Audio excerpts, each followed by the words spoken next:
What is good, guys? We have an amazing show today for you. It's your boy Hustle Hat, aka Chris.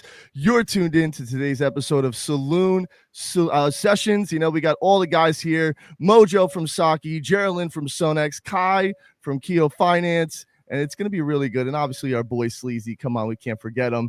Listen, man, I'm pretty excited because we're going to be talking Soneium. Soneium obviously just went live the other day. We had an amazing mega hall space.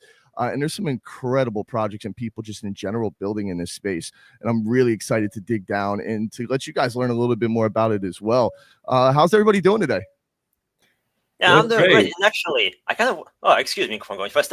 First of all, I would like to say that it's daytime today because we're on Asian time zone. And my eyes look like Hulk. They're completely emerald green because of the, because for once, it's actually shiny outside. Normally, it is like pitch dark outside. So I normally don't get it.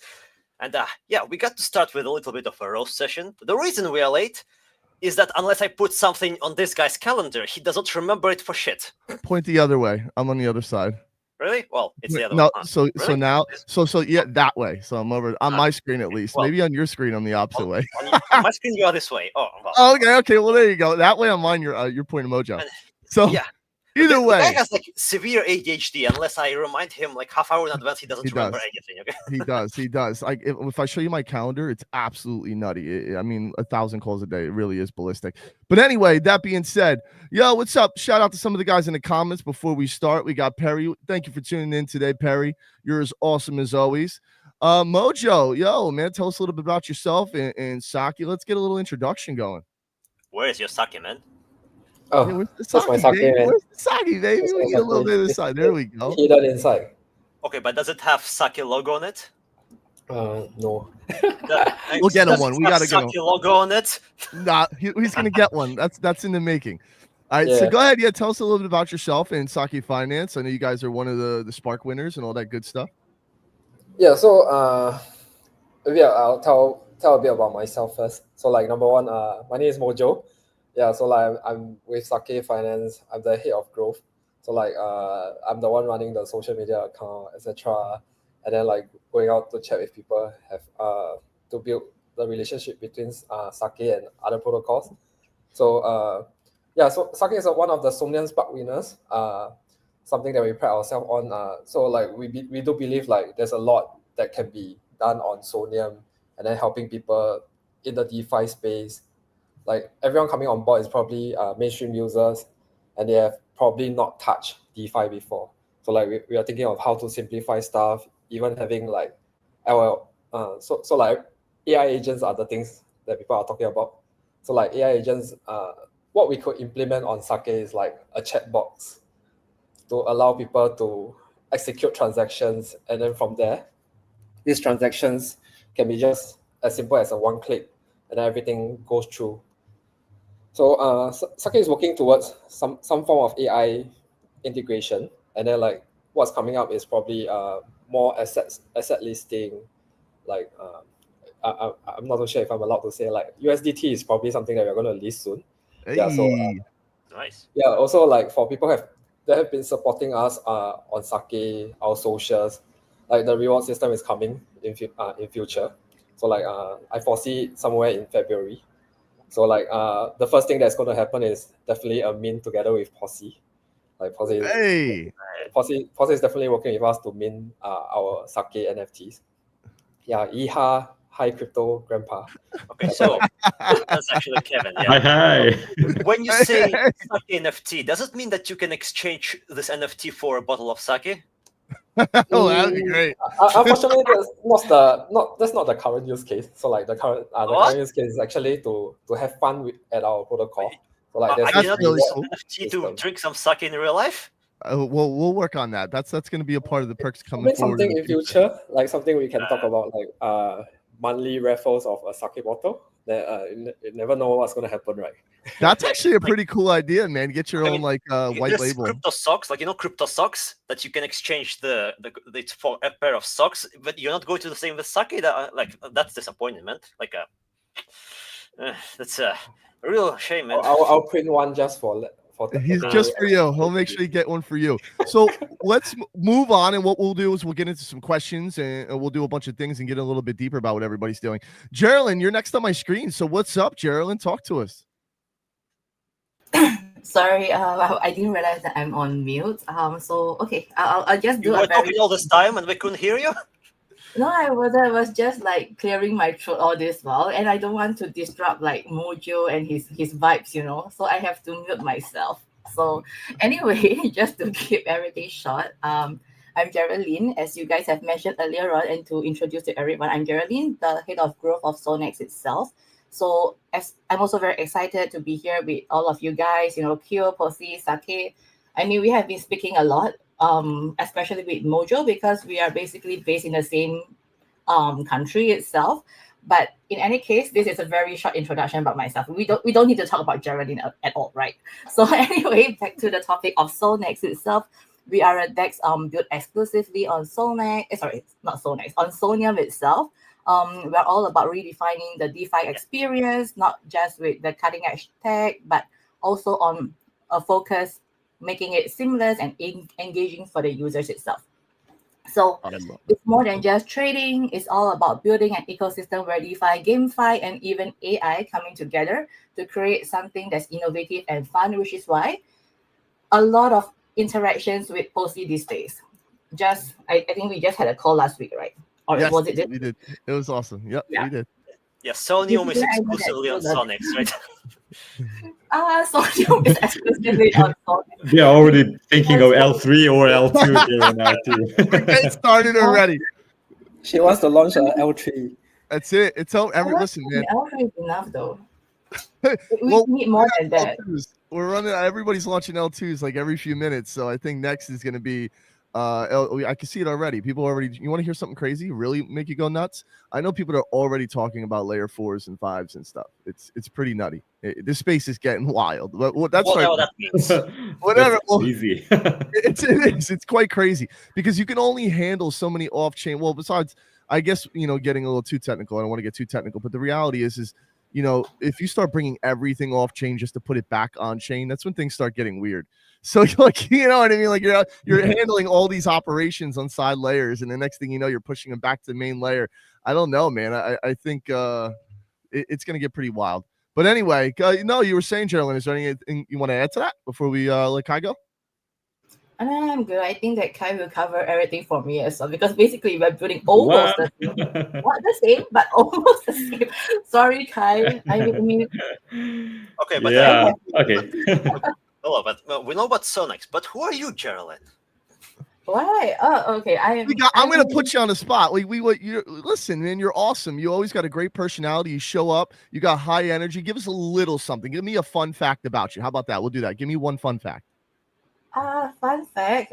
I'm not really a fun person. I'm like a very tame, middle class worker right now. Give me a hobby. Do you have a hobby? Okay, give fine. me something that you like I have to do. to hop in now. She is not that tame. Why?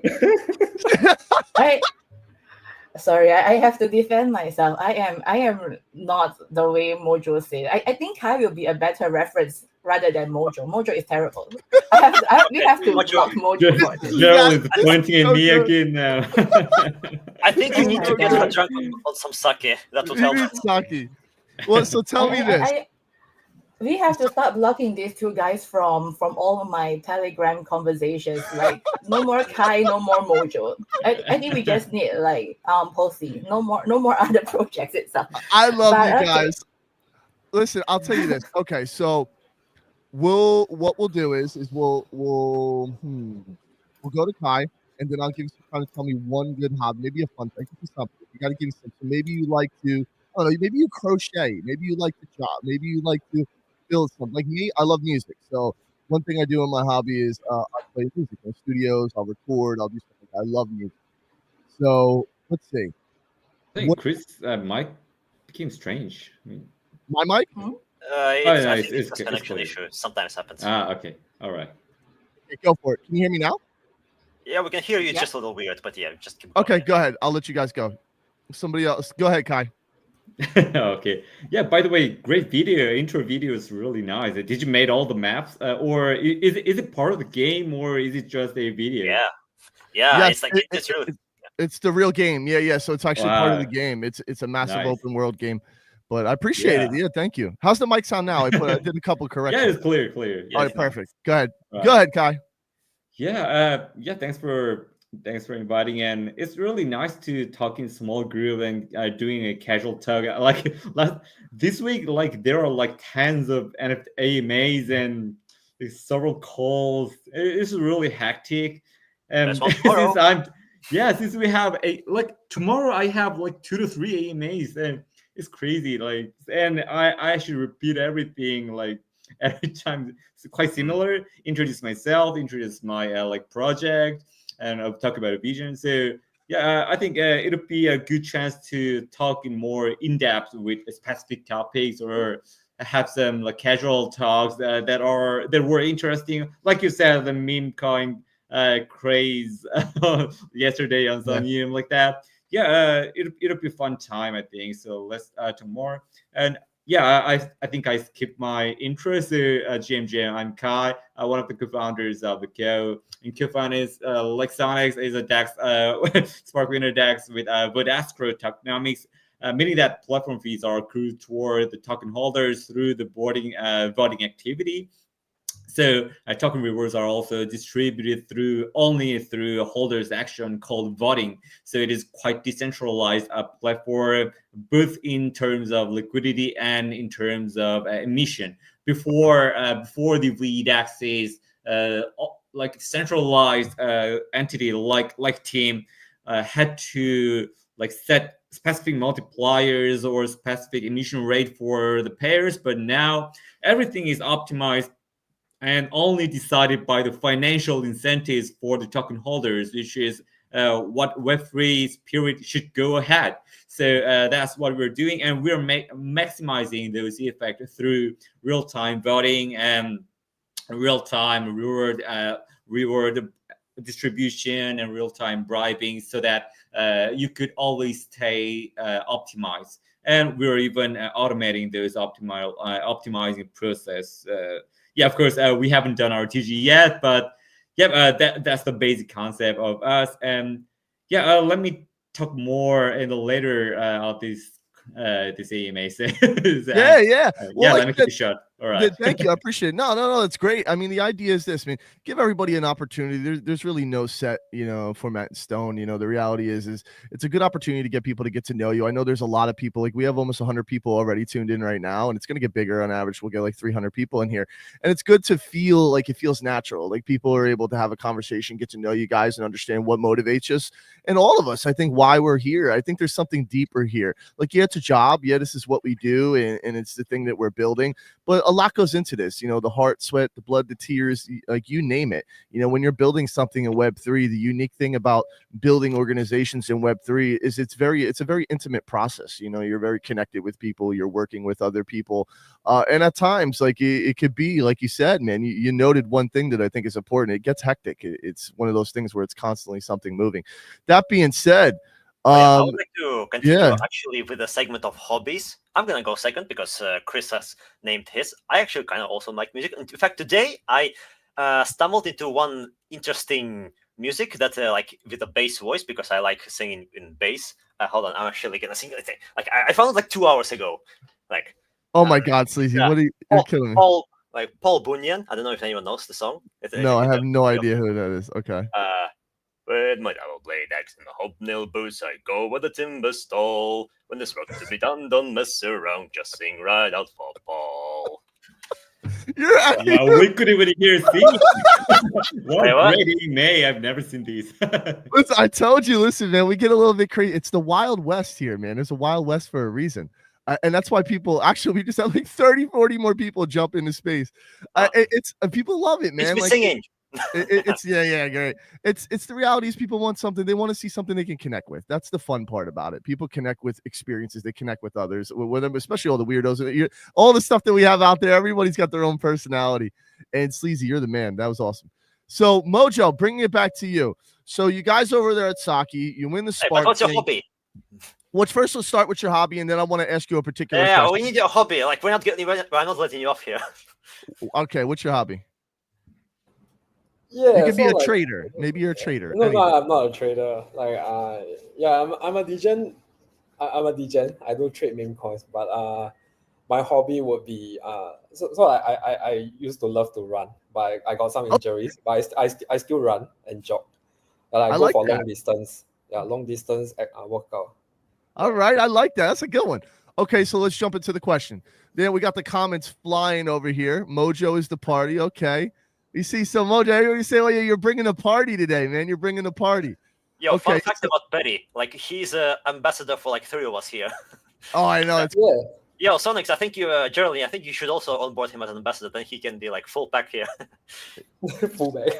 yeah, there you go. He's not really an ambassador, but we are actually in very close communication. But Perry, we can discuss about the ambassador thing as well later after the No, call. you should just add him to the ambassador. That's what we are saying.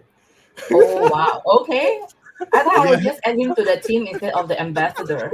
We just add him in. So But Perry is amazing. Perry is amazing. That's for Yeah, sure. it's super amazing. Yeah. That's he for shows sure. up. He That's for shows sure up from and he our side. supports. He shows up and Maybe he we should supports. get him into the call as well, so that We he will. can have That's a what we'll nice do. teammate. That'd be a great idea. So let's see next. So the one thing I wanted to ask you, Mojo, so tell me a little bit about the sake journey. How did the sake journey start in Web3? What made all this come? So starting with, how did you find out about Soneium? You know, and how did this come to fruition? And were you drunk on sake at the time? How we went to sake? Yeah, so like I guess I want to keep it short. Like so, like what happened was like we were previously building on other chains. Okay. Yeah, so like my founder actually met the Soneium team. So like their BDs were actively engaging builders. So like as we all know, the Soneium team is actually very hardworking on the ground. Yeah. BDing, trying to know projects, meet projects, and then go through all the process. So what actually happened was like my founder actually met them in Brussels. Can't remember which event. Yeah. So like he actually met them in Brussels. Then I think he met them in one of the hotel's lobby, which is very interesting. Like meeting people in the hotel lobbies and having conversations, and then eventually building on Soneium. So so he came back to the team, told us that Soneium Chain is coming. There's an idea. So like, is this something that we want to go towards it? So like the entire team came down together and say, let's fucking go, and then let's GM together. Hell yeah. Hell yeah. So that's where we started brainstorming like the name for the project. Okay. So of course, as with everything, when we thought of Soneium, it's actually towards the Japan culture, Sony, etc. It's dope. I love it. I love it. It's so cool. Go ahead. So we went on with all the conversations like, what kind of name looks good? Should we keep it Japanese, or should we keep it something? Then one fine day someone came out with like sake. Then we decided to look for the handle, and then went to get the handle. It was openly on the so like we didn't buy the handle. So like it's really out there, and we could take it just off the market. Okay. That means you just register an account and get sake finance. Okay. Yeah. Cool. So from there we lock in that name, and then we started coming up with all the UI UX, the design, and then like how we could eventually simplify things for people. Okay. So like so like the direction is that. So the next portion is so like most of us are DeFi native in the team. Okay. That includes me. So like I'm a U farmer. So I actually met Kai very long ago, like somewhere on another chain. So like I so he knows me as a U farmer. So long story short. Oh, is that a JoJo reference? Sorry? Is that a JoJo reference? What's JoJo reference? So like it's when Mojo JoJo, that's why. Yeah, Mojo JoJo is the Powerpuff Girl. Yeah. The evil monkey. So like that's so this name has followed me that was since it. I joined crypto. Yeah. my entire crypto journey, I decided to put my name as Mojo Jojo. So like I kind of like that monkey, although I he's think it's evil, awesome. but he's kind in his heart. I like But, anti-heroes better. Listen, I'm a Deadpool guy. Like cause superheroes are great, but like Superman is boring as hell. Like I'm sorry, like that's just so boring. Like I want some guy that's running around chopping heads off and doing all. I don't mind that. Like there's nothing wrong with that. Go ahead, Mojo. yeah. So we eventually started. Yeah. So we decided to push for marketing, etc. And Okay. then when Soneium Spark came out, that's when we applied for Soneium Spark, and then from there, we were lucky, and then we really got it. We were actually Congratulations, pushing really hard, by the way, that's, again. Congratulations to all you guys. that's something that we really push really hard. Like I guess it's Mojo marketing, but of course the entire team plays a part. Like without the devs, this protocol is not going to work, right? Yeah. Like shout out to my team. I've a few devs. Yeah, so like I can't say everyone's name. Okay. Yeah, so It's like, okay. Not everybody. That's the beauty of Web3. We're able to be anonymous. Yeah, so like I'll keep some of that anon. Like Heisenberg is in Discord, so like if you guys have any technical question, you go to Discord, you start asking questions. Heisenberg will actually respond to you guys if you realize. So Heisenberg is one of the dev. Yeah. Oh, it's from Powerpuff Girls. Now I get it. Like I remember the character, but like I was watching the character, the cartoon in Russian, so some of the names were a bit different.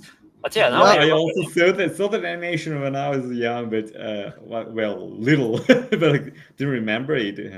Wow. GM Underwater, thanks for tuning in today. Go ahead, guys. It's Nemo. Look, it's Underwater from Nemo Finance. What's up? Shout out to Nemo Finance, man. I know you guys are out there too. Hello.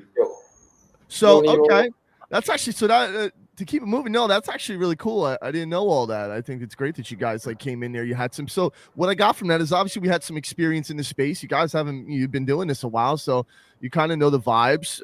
I think it's going to be really cool to see how you guys proceed and how things begin to flourish. I think Soneium hit with a bang, and personally, I want to get a little bit more into Sonex and then Keo, but we'll talk about some of the topics of how, what kicked off on day one. We had a little bit of drama, which I loved. I think actually it's a good thing. I don't think there's any such thing as bad publicity.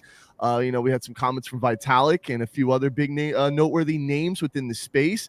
So we'll jump in that, but let's jump in next. Geraldine, tell me a little bit about your journey with Sonex. How did this all come about? Like the same story. Oh yeah, before that, I just kind of wanted to add to the one. It's always a lot more fun to actually take a name of a character that actually has like a personality, because if you talk like Superman, he's a sort of like inject yourself into this character here because he has absolutely zero personality. Well, I guess he got more personality later on in like more current movies, but yeah. Yeah, no, I always thought it was quite boring. I always thought he was boring. DC, yeah, which is why I'm sleazy. Yeah. Well, DC is boring. Marvel's way better. That's for another topic, though. That is true. Yeah, Geraldine, go ahead, shoot. Tell us a little bit about like Sonex's journey. Like, how did it come about? You have the Spark program. I'm really excited to learn about this because you got so many cool things going on as well. And how did you get your name? And by the way, we have like 200 people. We've doubled. We have over 200 now and growing. Nice. All right, go ahead. And these are live views, so people are tuning in right now, watching this live. So go ahead, Geraldine, take it away. Okay, so basically we have almost the same story as Mojo in Sake, like how we actually started. So one of my team member, not my founder is somewhere in Asia during that period of time. So it also happened in Brussels. We are trying to look around for different projects to collaborate for our previous project, also on another chain, which we all united, which we actually unite from there, like for Mojo and Kai and myself. So I guess they know our history quite as much as well, but I'll skip that for now. We don't need the nasty deeds, right? So basically one of my team member, he was in Brussels, and then he was actually resting, trying to find a spot to rest from all the crowds during the event. And then he met someone from the Soneium team, and they were pushing about it, like to see if we are actually keen, because they were looking at DeFi protocols as well. And I guess that's how it really went. But how it went about, because it's not involving me, right? Like it only happened all online, and basically for me, I'm working on some other stuff, trying to get more partners, trying to be hardworking. So trying to show myself to everyone right now to show that I'm very hardworking. Look at Mojo smirking again. But meh.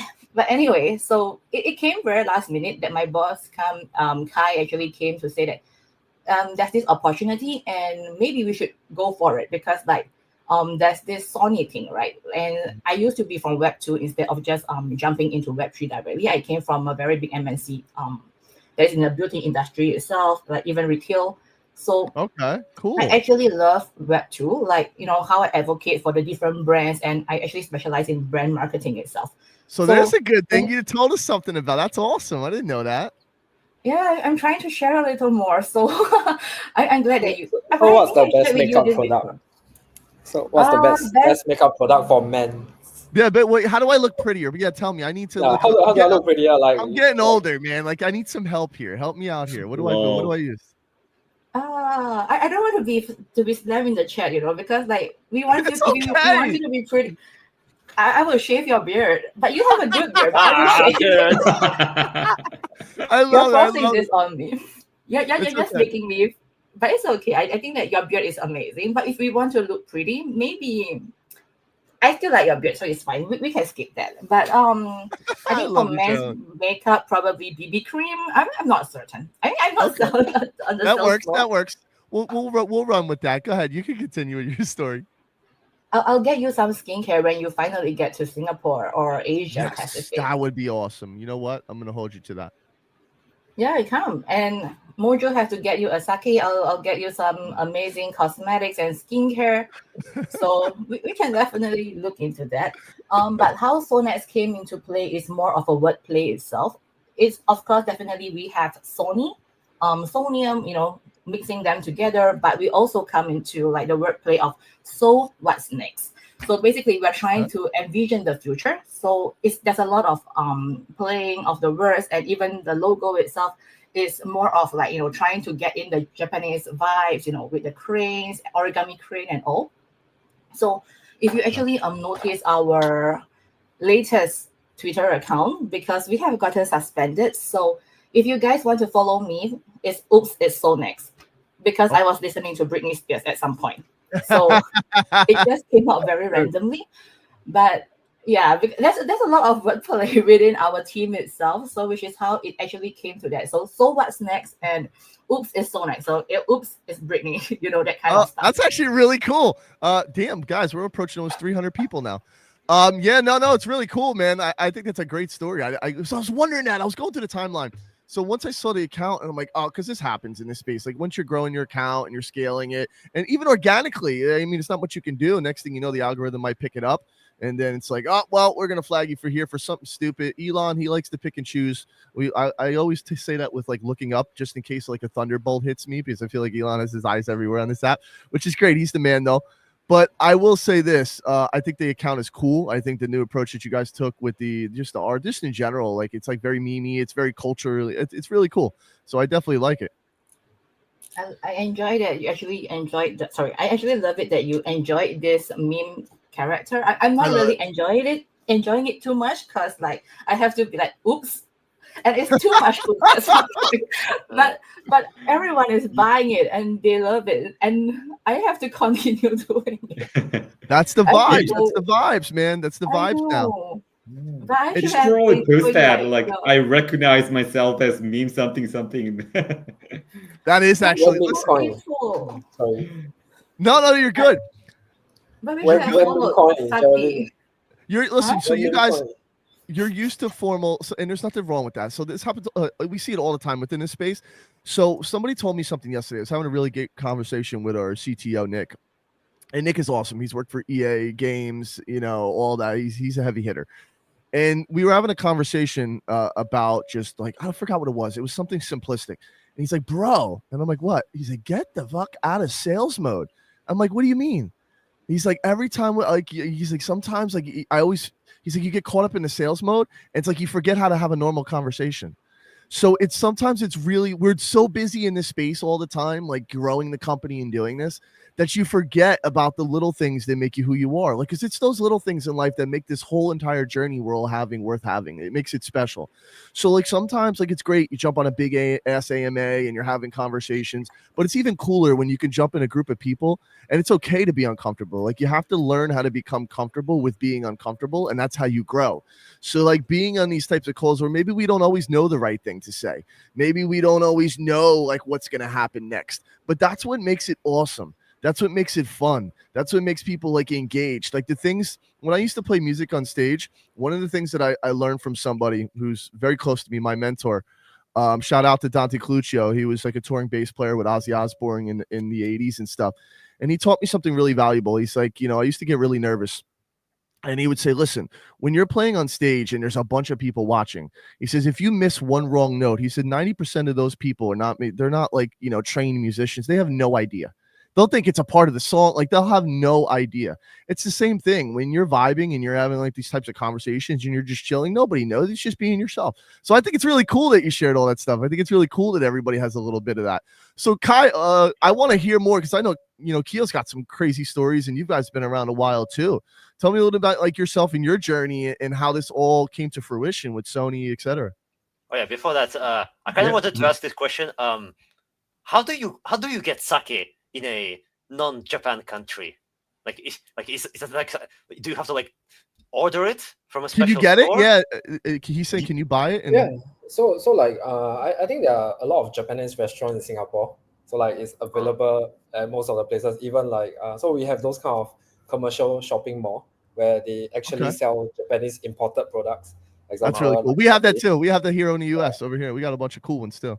Yeah, I mean Singapore is relatively like close to Japan, but like in US, like it has to like. Oh, we have a lot. Of... We have we have a lot, man. So obviously the Asian culture is huge out here too, man. So like when you come where I live, I live in Princeton area, New Jersey, New York area, all that good stuff.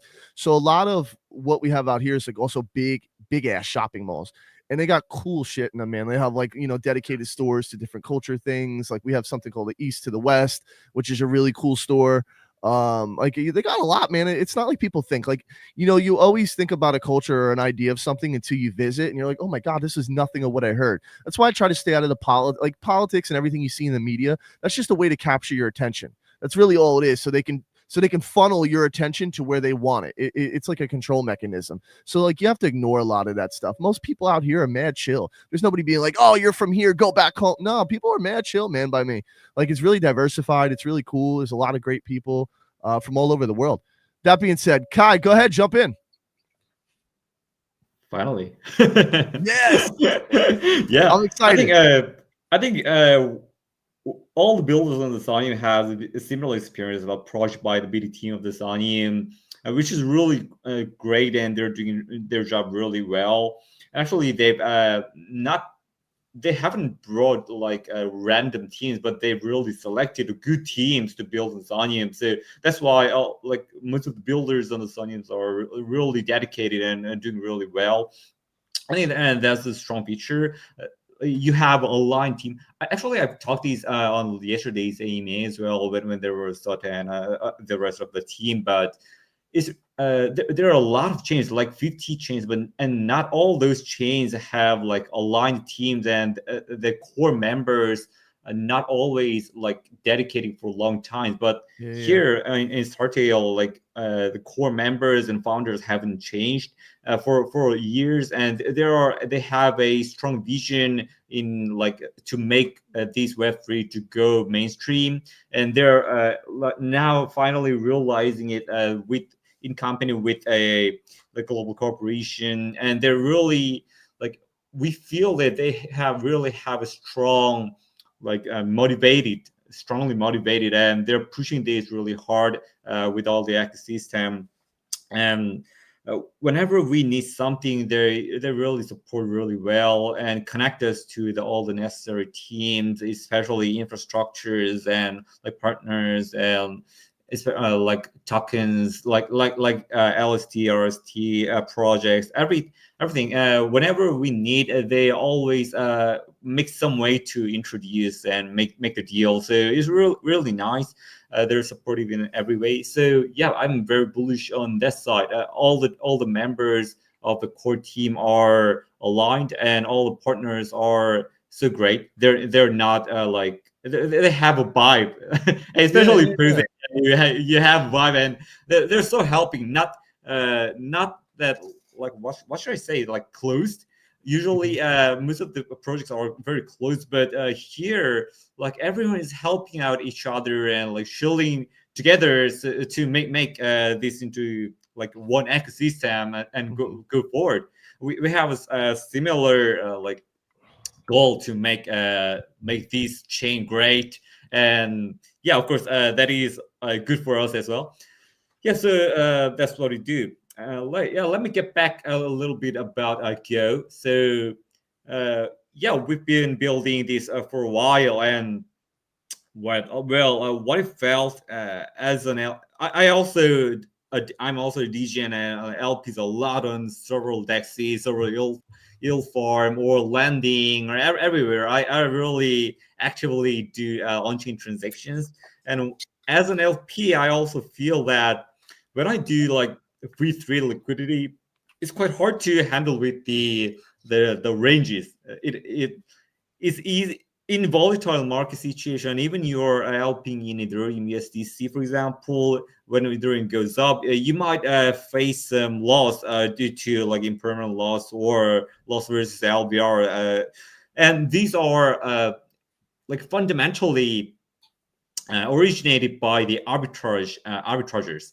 and they actually extract your LP value and turn it into their own profit. So that's what is happening in every block, in every second. You lose a part of your LP value in form of either in impermanent loss or either in form of loss versus rebalancing, which is a very complicated term. So I won't kind of explain it here, but the summary is that. So what you want to do is to make LPing great again. So in order to do that, we should align with those arbitrages, and those volumes are called toxic volumes. So we had to remove those toxic volume or internalize the toxic volume. So in Co, actually, we've already started this work, but if you are LP on Co, we block those toxic volumes for you and actually internalize that.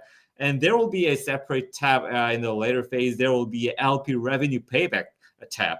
And we're going to arbitrage those value and extract those LP value ourselves instead of third-party unknown and add back to you as an LP. So you like protect your LP value like much better than other like Uniswap based. So our goal is to be a better Uniswap. Basically, we are using Uniswap V2 and V3 pool, as you know. But on top of that, we like without using any hooks or like MEV control, which is really complicated. We just want to give a competitive yield without even our emission. Of course, there will be our emission on top of that, but even without that emission, you're gonna earn more Ethereum, more USDC, more of your investment token on our by LPing on our platform. So that's what we are really doing and focusing on. Well, it became too technical, so I'm gonna stop here and give Mike back to Hustle. Okay. Yeah, No, it's good. I love it. Listen, I wanted to share this story because like ordinary AMA, the time was too short. I couldn't have my time to go deeper. But yeah, this is the live show without time. Let me say. No, there's no luxury. There's no time limit. Like the beautiful thing is we want you to. I want people to get to know you guys. I want people to see. Once again, the biggest thing with Soneium and what we're trying to do here at Soneium, right, is the guys are trying to create more. It's entertainment layer, but it's also that layer of community. It's people. Like it's a strong community vibe. The one thing that I've noticed about this chain that I found interesting is anyone that knows me is I'm really raw. I'm straight up, like, you know, New York, New Jersey type of dude. Like if you're unfamiliar with how that works out here in the US, we call what's wear our heart on our sleeve. I don't hold back. Meme, F you, Tony. No, yeah, F you, Tony. Yeah, F you, Tony. F you. See, if you ever seen that meme, that's very much how I am and how we are out here. Like, if I love you, I am hard on you. Maybe we'll talk a little shit together. Maybe I'll rag on you a little bit, but it's because we love each other. And I think the reality is I keep it real. Like, I'm not going to sit there and tell you something's good if it's not. I'll tell you it's ass. And the one thing that I like about this chain that I think is interesting, because I've been in the space for 10 years now as a developer. I jumped in Ethereum right as the light paper went live. A friend of mine actually sent it to me on Reddit, and that's how I kind of like jumped into the space. I read it over. I was like, oh, okay, interesting. I'll jump back in 2017 and the ICO craze and all that good stuff. But the reality is I got to see a lot through all these cycles. And I see what worked. I've seen what didn't work. And the number one thing that was interesting to me are those that actually focused on, yeah, utility is great and it's important, but those that built connections with people were the ones that tend to got far. Like Solana originally, when they built, they focused on, the connections and the people that they were building with, right? The builders, and putting a lot of emphasis on culture. And that's what Sony's doing. They're putting a lot of emphasis on that culture side. And that is what's going to make this really interesting to see how this flourishes and continues to bloom. Because when you're able to jump on calls like this, when you're able to just kind of have formats where people could talk about what they're doing, but also in a sense be who they are, that shines through, because people are always trying to fit a narrative. Remember, everyone, you can see that people are uncomfortable sometimes. And if you can make people comfortable, if you can get them to be that, just get to the heart of who they really are, that's where people will find the value. Remember this, like anything in business, before I jumped in Web3, I was in a C-suite for Web2. So I learned, I was nervous. Like I always felt underqualified. I never felt like it was good enough. And for me, the one thing that I learned that makes it, you become that. Like through time in anything in life, you have to live the role, right? So, you are what you eat, as they say. If you work towards something, you become that thing. It's crazy. It's amazing how life works. Sake. Like sake. So Yeah. The reality is you have to, eventually you'll fall into that, and people will find the value. If you build a great product, people will look into that product and see where is the value within that product for themselves. You don't even always necessarily have to like give it to them. They'll find the value. This is how you know you did a good job. You did a good job if people start to find the value, where you don't have to tell them. They just go onto the product. They see, oh, wow, I can do this. Degens will do what Degens do. We all know how we are. If we're a trader and we see that we can find a way to expose whatever it is you're doing, we're going to do it. So like the reality is you just have to provide the platform and the product and the voice. That being said, jump into the next, because I have a bunch of questions that I put in here that I wanted to go through. Yeah, and just wanted to comment. Go ahead. Listening to Kai, I felt like one of those. Like I had a one specific university lecture professor.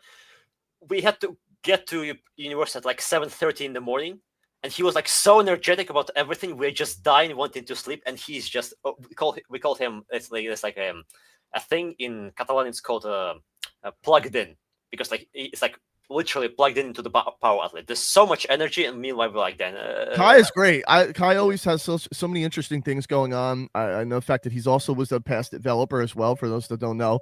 So like, there's a lot of stuff that's going on there. So I think it's really cool. Let me jump into some of these questions that I want to ask you guys as well.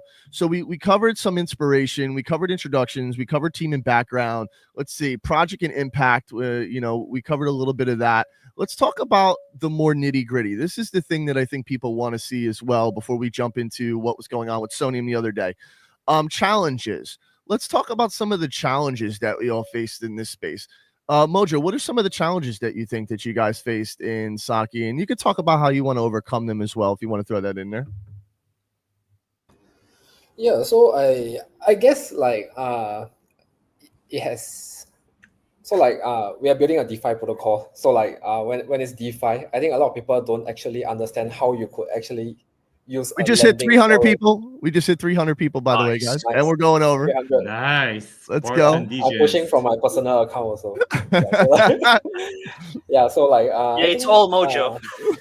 Thank you, Mojo. I'm just pushing like so that it hits other people, like they're on the other side of the chains. Yeah, so like for DeFi, I think a lot of people still don't really understand how to use a lending borrowing protocol. Yeah. So like lending borrowing protocol. I click a button, I get my coins. That's all I know.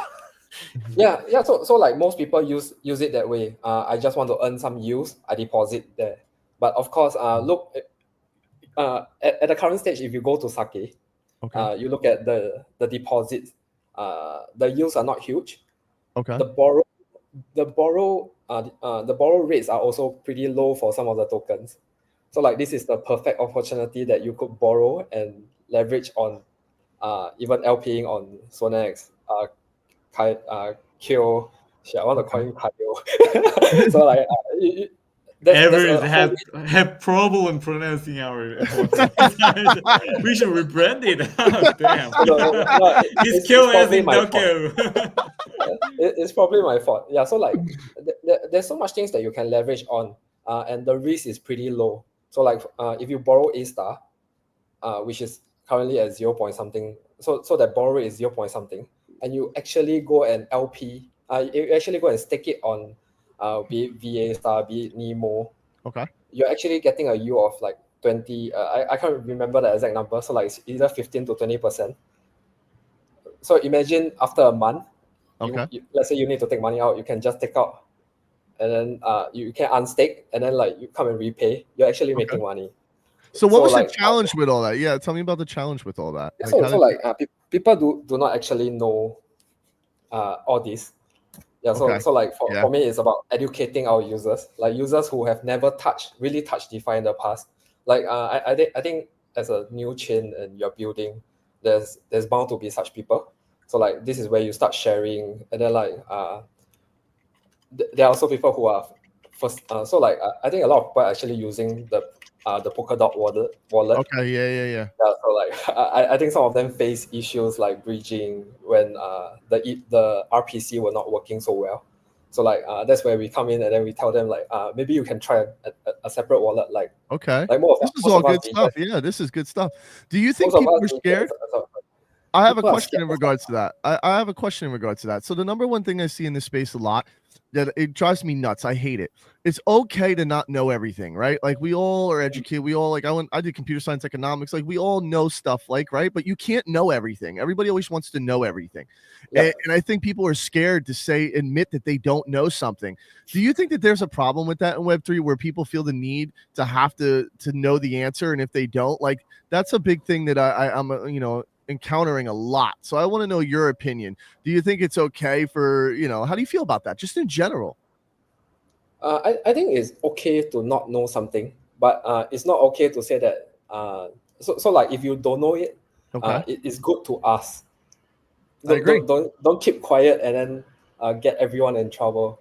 Yeah. I the classic situation in life is that when you don't know something and then you proceed and do it without asking. That's a worst case scenario because like sorry for my words. So like no, you're doing great. The bad stuff would have already happened if you click the button. So like I rather you ask than let that bad stuff happen, and then there's no way for us to reverse. It's the blockchain. Once you click the approval button, it's gone. Thank you for outlining that, because that is really important, guys. Like I want to highlight that for all of our listeners, which we have going on 350. We're gonna hit 400. I mean, we've had bigger ones. We've had these get pretty big. So I will say this: if you're out there and you're tuned in, don't be scared to ask questions. Don't listen. Just ask the fucking question. It's okay that maybe you don't want to come off like you don't know something. We don't want you pushing that button, and the next thing you know, you're screwed because you didn't know what was going on and it might have been an accident. It's okay. Like the reality is once you have the knowledge, you're going to be able to feel out the space and maneuver it so much better. You're going to be able to say, okay, I'm going to go here for this. I'm going to go here for this. I'm going to go here for this. Like we have a lot of dexes, but each one of these guys have something truly unique. So, you know what I mean? You're able to go there and extract that value, but you have to be careful and know what's going on, because that's one of the biggest problems in the space. When you see like the whales or the cabal type of thing, it's because there's a knowledge gap. There was a study that was done recently. Here, Posse, we love data. Like I love data-driven decisions. I worked with CryptoSlam in the past, etc. And one of the things that is important to me is that people have the information they need. There was a huge study that was done that actually a large majority of traders in Web3, there's a knowledge gap. A majority of people in Web3, I swear this is actually don't know what they're doing. They're just in the space. They're trading and they're using these things, but very limited people actually know how to truly extract the value from these things. There's people that know, okay, this is a token. I can trade this. I can do this.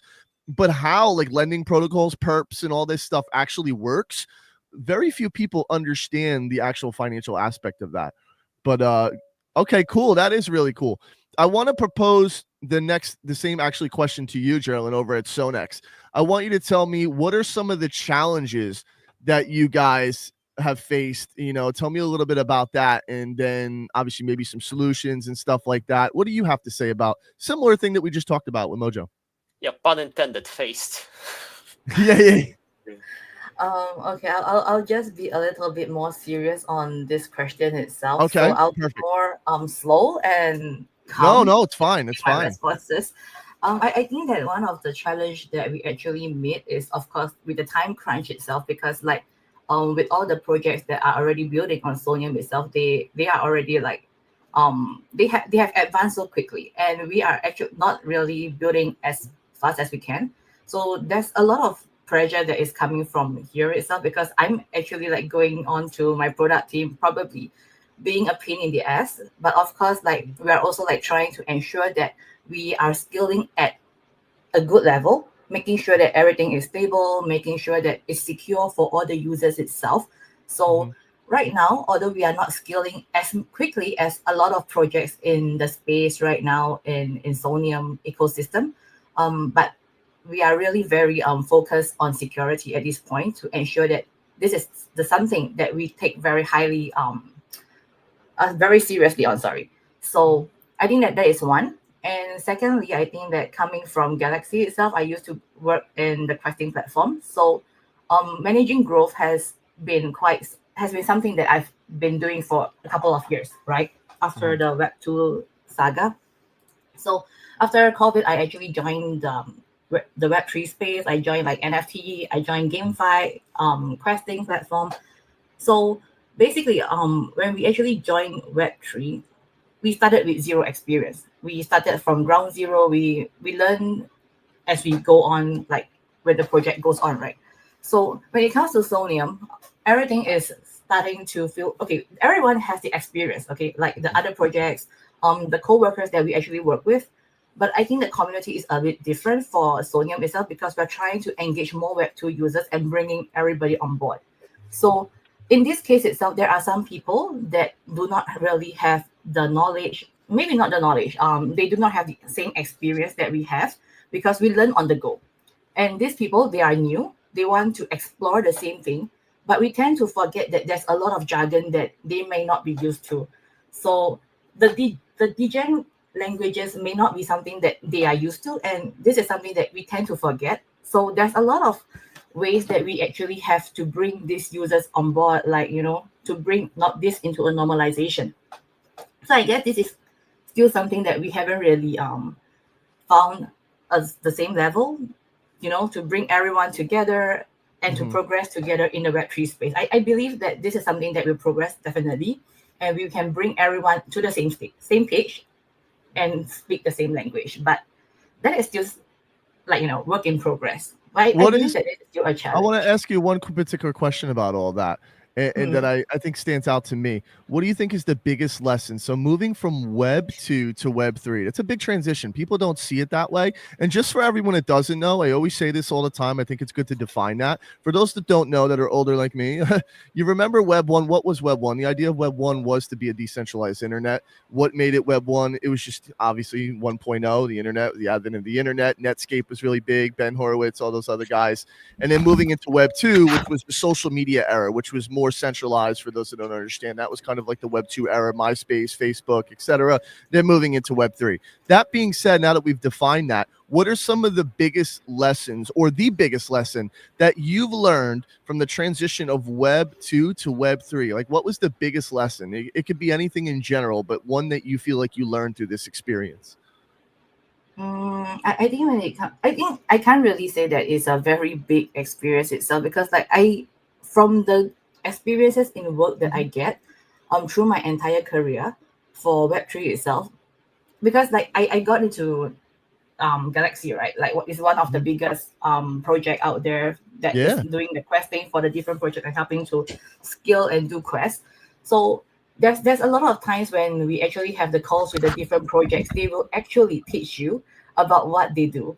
So basically, I have somebody, like maybe not directly, but indirectly, I always have somebody to like, teach me about all the different stuff in Web3, how it is in DeFi, how is it in GameFi itself as well. So I think that this is really a very big change, because like in terms of Web2 itself, like we don't care about decentralization. I mean, maybe not don't care about that, but it's a very different kind of thing because we tend to look a lot about legal stuff, regulatory stuff, to ensure that we are on the same path. And this isn't really something that is the same or supported in the Web3 space itself because they are looking for decentralization. They want something that is giving them more of a freedom of speech in that sense, but maybe not in that term. So there's a lot of change itself. I think that the experience and all and how remote working after COVID, it actually brings a lot of maturity. And of course, it also brings a lot of self-learning kind of thing in the space. So I think that that is really something that brought me to how I am right now. And it also like changes my mindset about a lot of stuff. So I think that is a good thing as well. But I also hope that, of course, like people that wanted to join in Web3 or to learn more about the space itself and hoping that it goes into normalization. I believe that there's a lot of ways. And I think that this is really, we really need a lot of us, working together to bring this to everyone, which is why Sony, when they came up with this Soneium itself, to bring all this together, to bring everyone from Web 2 to Web 3, those kind of bridges in between. I really feel that it's driving up the passion. So yeah, I mean, that's how I feel at this point. Okay. But, no, yeah. That's really good. Like, well, first things first, thank you for sharing all that. I think it's really important. More importantly, because like the journey moving from, Web 2, Web 3, the journey just in life in general, like I think we put too much emphasis on the buzzwords. We put way too much emphasis on like the allure of everything, when the reality is just like anything in life, any transition is not going to be easy. Anytime where you're moving from, one experience to another, there's always that period of, discomfort. But the beautiful thing about that is there's always something magical that happens in that moment. And in that magical moment, that's when you begin to grow, or you become something you never even dreamed that you would become yourself. Having conversations with people you never thought you would meet, being all around the world. I think my favorite thing about Web3 in general is the fact that it brought people together, in my opinion. It's the culture thing. It's the fact that you could find yourself at all these conventions, meeting people from all different walks of life.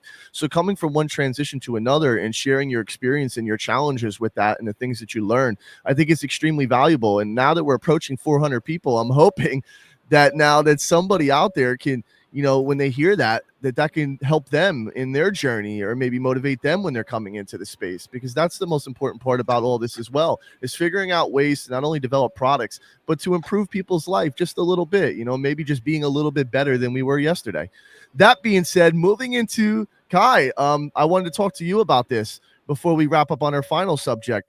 Tell me a little bit about the challenges that you faced in that journey. Yeah, I think this would be a quite new thing, but one challenging aspect of DEX is that you need to capture both sides to be successful. By both sides, I mean large cap whales and small cap retail traders. Usually protocols target just one of these groups. For example, Sake or lending protocol target large cap whales, regardless of how many users simply interact, or ultimately the platform's revenue is solely determined by how much capital comes in and how much borrowing like TVL occurs. While overall community hype does influence whale movement, from a correlation perspective, that's how it works. And while in our like exact opposite way, launchpads like Pump.Fun, conversely, only need retail traders. They don't need any capital whales, and capital doesn't matter at all. What's important is how frequently trading occurs and the level of hype. DEX is different though. Like while it's a chicken and egg relationship, without large cap whales providing LPs initially, retail traders cannot even trade. And conversely, without retail traders making frequent transactions, both large and small volume, LPs receive no returns and they'll eventually leave. So targeting both sides requires like completely opposite strategies, which is quite challenging and requires significant effort. Like meanwhile, you must also pay tremendous attention to security and separately. And so properly operating a DEX seems to require like extensive experience and dedication. We have to like always full-time devoted to these, otherwise it'll like wreck easily, since we have to capture both sides. And I'm glad to be able to go through all these challenging processes with proper support and like great partners. So yeah, I'm grateful, but this is really challenging. So tell me this. Here's one that I have for you. I want to get maybe a little bit more of an intimate question. Um, I want to talk about overcoming doubts. Like I like to get in there. I like to pull apart a little bit more. Like, when you got into this, maybe what are some of the doubts that you had and how did you overcome those? Because there's a lot of people in this world that, that's something that they really face every single day. And it's not just in DeFi, it's not just Web3. The important part about this is there is a journey. Like right now, we turn it on, we come on a call, we're talking about our businesses, we're talking about our organizations. But like, this is going to end and you're going to probably maybe scroll on your phone or you're going to go do whatever else it is that you have to do. Like we are people, we feel, we have families, we have like, what are maybe some of the doubts that was involved in all this and how you overcame them? So perhaps one of these, amazing people, almost 400 now at this point, could get some value that maybe you can help them. Yeah, because there are a lot of doubts, especially for a new platform. This is a new chain, and every protocols are new to them since they are not a like multi-chain expansion protocol. So like all the novel protocols, like people are sometimes quite afraid to use, or especially when they have to put their capital, they're quite afraid of it. So and yeah, that's where the role of the foundation is important. They thoroughly investigate on us when they onboard us. So we've done KYC, we've like sent all the legal documentations and like even made a contracts, everything. They've gone through like a thorough process, and with that they could be sure that they could have a support on us, and they are actually giving credits on us. So they're giving like a credential, and people just follow that lead. So that was one way to overcome doubt, like by getting unauthorized by someone people trust, because the level of trust and the highest level of the trust on the chain is the trust on the foundation, because like any protocol would gonna like wreck if the chain stops or the foundation rocks. So the trust level of the some protocol on the chain is capped at the maximum trust of the foundation. So it is important to get their credits. So that was one thing. And of course we are like trying a lot to gain our trust. We in terms of security, we've totally redesigned our contract to not exactly like redesigned from the scratch, but before we were using our own developed AMM system, and some people didn't like it, and some people had hard time integrating it. So that's why we removed all the unnecessary part and just brought the Uniswap v2 v3, which people are very accustomed and feel very safe since it is very battle tested. And we just put our like voting engaged system on top of that and make it smoothly integrate natively and natively batchable in terms of operations. So yeah, that's what we've done. The restructuring of the product to the safer structure. And while we've independently we've done like several rounds of audit, we've already spent quite a lot. I mean, quite a lot on the audit before we launched. We've done 3 rounds of audit before we launched. We haven't posted the public reports yet as we're finalizing after the preliminary, but wow, yeah, that was and we have to like pick good auditor, not just like cheap auditor, but probably one double checker, but the main auditor should be good. So we handpicked them and like looked at their past history, past audits, and the auditor's profile itself, which is very important. So it was a long process and like costly process, but this was all to like gather trust from users. And as you might have seen already, but we're shipping our product really quickly and continuously. Like if you see our GitHub, like I mean, it's not public GitHub, but like there are like hundreds of commits this week already. They're really diligently shipping. If you going to go to our DAX, and when you see there's a pop-up sometimes, switch refresh your web page, there's a new version update. That's when we pushed our new version update, mostly front-end update. But that's sometimes it's a new feature, sometimes it's a new improvement in the UI UX. Yesterday, for example, we added the auto fetching pool ratio feature on the pool wizard. When you create a new pool, before that update, you had to manually set the initial ratio, even if the token is already known token and you know the price.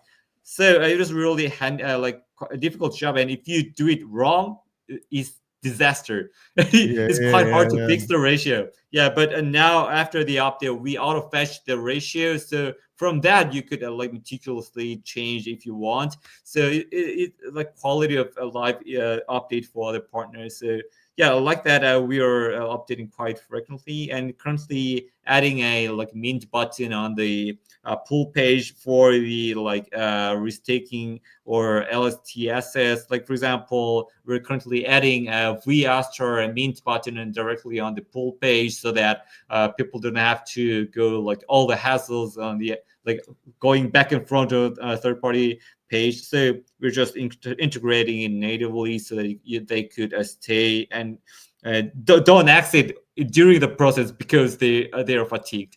So we are adding those features for partners, and for Sake we're also adding the ERC 4626 volt information feature. This is on a rail, but shipping continuously. Basically. Good. Just a note, we hit 400 and we're still growing. Wow. So nice. It's good stuff. So, I'll tell you this, that's really interesting. First off, the fact that you guys are constantly staying on top of it. The one thing that people don't know is the logistics in the space and the things that you have to go through to get where you want to be. I know the pain. Like, we're going through constant audits. Like, we're working, we're working with Hacken and Hashlock, and that's been a pretty cool experience. So it's going to be great. I think one of the things that is difficult, like Kai said, probably the most a lot of people don't realize, is it's the development process, man. Like, it is nitty gritty. Like, when you're in the trenches and you're developing, you're constantly pushing updates. You're constantly having to patch things. Like, that's a part of the experience. And one thing we tell the users and everybody, I think all you guys out there listening should know that, a lot of the projects, they're on top of it. You could see that, right? If someone's on top of it and they're making the effort, it takes a little bit of time. So you go on a site, maybe something's not working. You could tell a lot about a team by when you go on there, you point something out. What's the response that you get, the response time and the ticket, how intimate is the actual team with the community. Those things really matter. If you can connect with people and say, hey, listen, it's all about the way you say things and do. It's not so much sometimes even what you say, it's how you say it. So a lot of people don't realize if someone in the community, you could turn any negative into a positive. Someone's like, oh, this isn't working or this. Well, you explain it to them like, hey, look, guys, we're doing this patch right now. This is what's happening. This will be live in a little bit. And those are the things that really go a long way. So to see that you guys are focusing on that, you're constantly updating the GitHub, you're constantly pushing new patches and growing. That's what I think people want to see. So kudos to you guys. The one thing that I want to jump into that I think for the final segment of our show, we just, like I said, we're growing, we're over 400. So first off, I want to reset the room. Thank you so much to everybody that's tuned in today. We got some comments. What's up, Kevin? As a quick audit tick box, does the panel think that it actually add value to the product? Okay, so question. Is an audit a tick box exercise, or does the panel think that it adds actual value to the product? Let's keep that short and sweet. So first thing, Mojo, do you think that an audit adds value, or it's just a necessary tick box that we're just kind of forced to do in Web3? No, so it's definitely not a tick box. So I'm not a dev, but I've seen the process. So devs actually look into the entire thing. So once an audit come back, devs are actually pointed out. So what the auditors does is that they actually point out the possible security risk that is there. So Sake is also audited. We have a pack shield audit. Yeah. So So it comes back with what kind of risk is what kind of risk is possible. With every DeFi protocols, there's definitely some form of risk.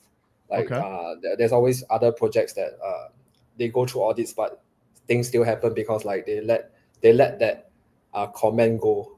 Okay. Yeah, That so sounds like these are things that when these are what devs are for. They okay. definitely know what is important, and if that thing is really something that you need to work on. That So sounds good. there's definitely things that you need to bounce with the auditor to ensure that this audit is completely clear. Yeah. That makes perfect sense. I appreciate it. So, same thing to you, Geraldine, real quick before we move on. Do you think that audits are a tick box, or do you think that they actually drive value? Like, what is your opinion? For myself, I think that the audit is really critical for the project itself, especially in DeFi, and because like it involves user fund itself. And the reality is that security is non-negotiable, and an audit actually shows your users and community that you take their safety seriously. So yes, I do think that is something that is really needed. But Okay. I believe that there's still a lot of people that do not believe so. But an audit actually really checks through like the contracts and ensure that you are safe. And when it comes to funds, I believe that you guys doesn't want your funds to go elsewhere and places that you don't want it to be. Like you just want it where you want it, right? I So agree. I really think that is necessary. Yeah. Okay. Kai, quick one from you. What do you think? You think audits are a tick box or they're necessary? They're definitely not a tick box. They should actually have a value, and you should pick a firm that could actually give value. Uh, like even geniuses makes a lot of mistakes, and usually like DeFi contract consists of like thousands of lines of codes. And if you make a single mistake, that could be critical. So always there should be a double, triple check from like third party or totally different people. So that is one thing. So some, of course, some treat audit as a tick box, and like some do like shitty audit firms. They basically doesn't even look at your code. They just run the automated like program that checks the formal only the formal verifications and doesn't manually read. But you should get an audit from people who actually reads your code and catches even the typo, or there could be a logical error. There could be many things. They should double check it. But one thing we felt is that they are not a debugger. I mean, the only person who fully understands your code is yourself or your developer. So internal audit is the most important thing, and that's what we've been doing for months. Like keep like every day read our codes again. Like, even if read it again, but like repeating that's why we have so many versions of testnet. We kept read our like codes again and again while making like third party auditors look at our code as well. In that way, so we fully understand our code. So when we got the reports from the external auditors, all their findings were already fixed internally and even committed to the GitHub before he gives a report. So everything was like caught even before we got caught by external auditor. Okay. And that's how internal audit is important. Okay. Yeah, cool. you shouldn't rely to third-party developers to like understand fully and catches all the bugs. You should do it yourself. And yeah, that's so. It's not a tick box, but it's not a god. So Okay. yeah, That you makes shouldn't sense. fully. Yeah, and that's why we also have a real-time monitoring system by Hexagate. They haven't launched on Soneium yet, but they're gonna launch very soon. So we're gonna integrate them, and the real-time monitoring system means that they like get every block from the blockchain and screen if there are any suspicious activity or transaction or newly developed deployed contract that are targeting our contract. So if there are any that kind of suspicious activity, even if the code isn't verified, they analyze it through AI and something. So if they analyze as like critical or high risk, they alert us or even auto stop the contract so that users have time or team have time to copy it. So we set those like real-time monitoring or large system in like there could be any case. I mean, sometimes it's not even our fault, like a chain breaks or our partner protocol gets exploited on the chain so that we should copy it. So any kind of alert, we get it in real time so that we could quickly copy it. Okay. Yeah, so that's important. That makes perfect sense. I completely agree with you. Well, first things first, shout out to Gaius over inside of the community, or Gaius. We know him, the homie from the actual Soneium Discord and community. So shout out to you, my brother. Well, listen, I think it's important. Like I said, I agree with you. I think it's important to have security. I think, hot take that audits are completely stupid. No, I'm joking. I had to try to play it for a second. I'm like, no, I think audits are horrible. It's all horrible. You're taking all my money. No, I think they're extremely crucial. I think what it does is it gives you some validation. It ensures that people are safe. It ensures that they can operate within the platform and not have to worry about anything. And plus, it's just like anything. It's like with typical sales. Like if you do like a warm introduction is always a lot better than a cold introduction. So like, you're reaching out to somebody in a DM or something. People are just like, yeah, I don't know who the hell this guy is. Like, I don't care. But if somebody introduces you, it's just a natural network effect. It's just how humans work, right? So, being able to say, hey, this guy introduced me, here they are. It just gives it just a little bit, because now it holds more than one person accountable. And that is something that's missing, not only, in the space, I think sometimes, but I think it's missing in this generation. I think younger generation too. I think accountability is extremely important. I think you need to take accountability for your actions, and especially when things go wrong, because that's when, pressure busts pipes, they say, but, pressure also makes diamonds. So, what ends up happening is when you fall, it's about how you get back up and how you solve that issue. So moving into the final segment, the one thing that I'm going to pose to Sleazy, I mean, everybody just in general. So the topic, it's a hot topic, guys. It's hot. This is when the heat comes on. They got to bring this spicy to what's going on. Oh, I want to run away. I want to run away. This is it. I love it. It's sort of like what we're all thinking, but we don't always say it out loud. But we're going to say it because that's how we get down here.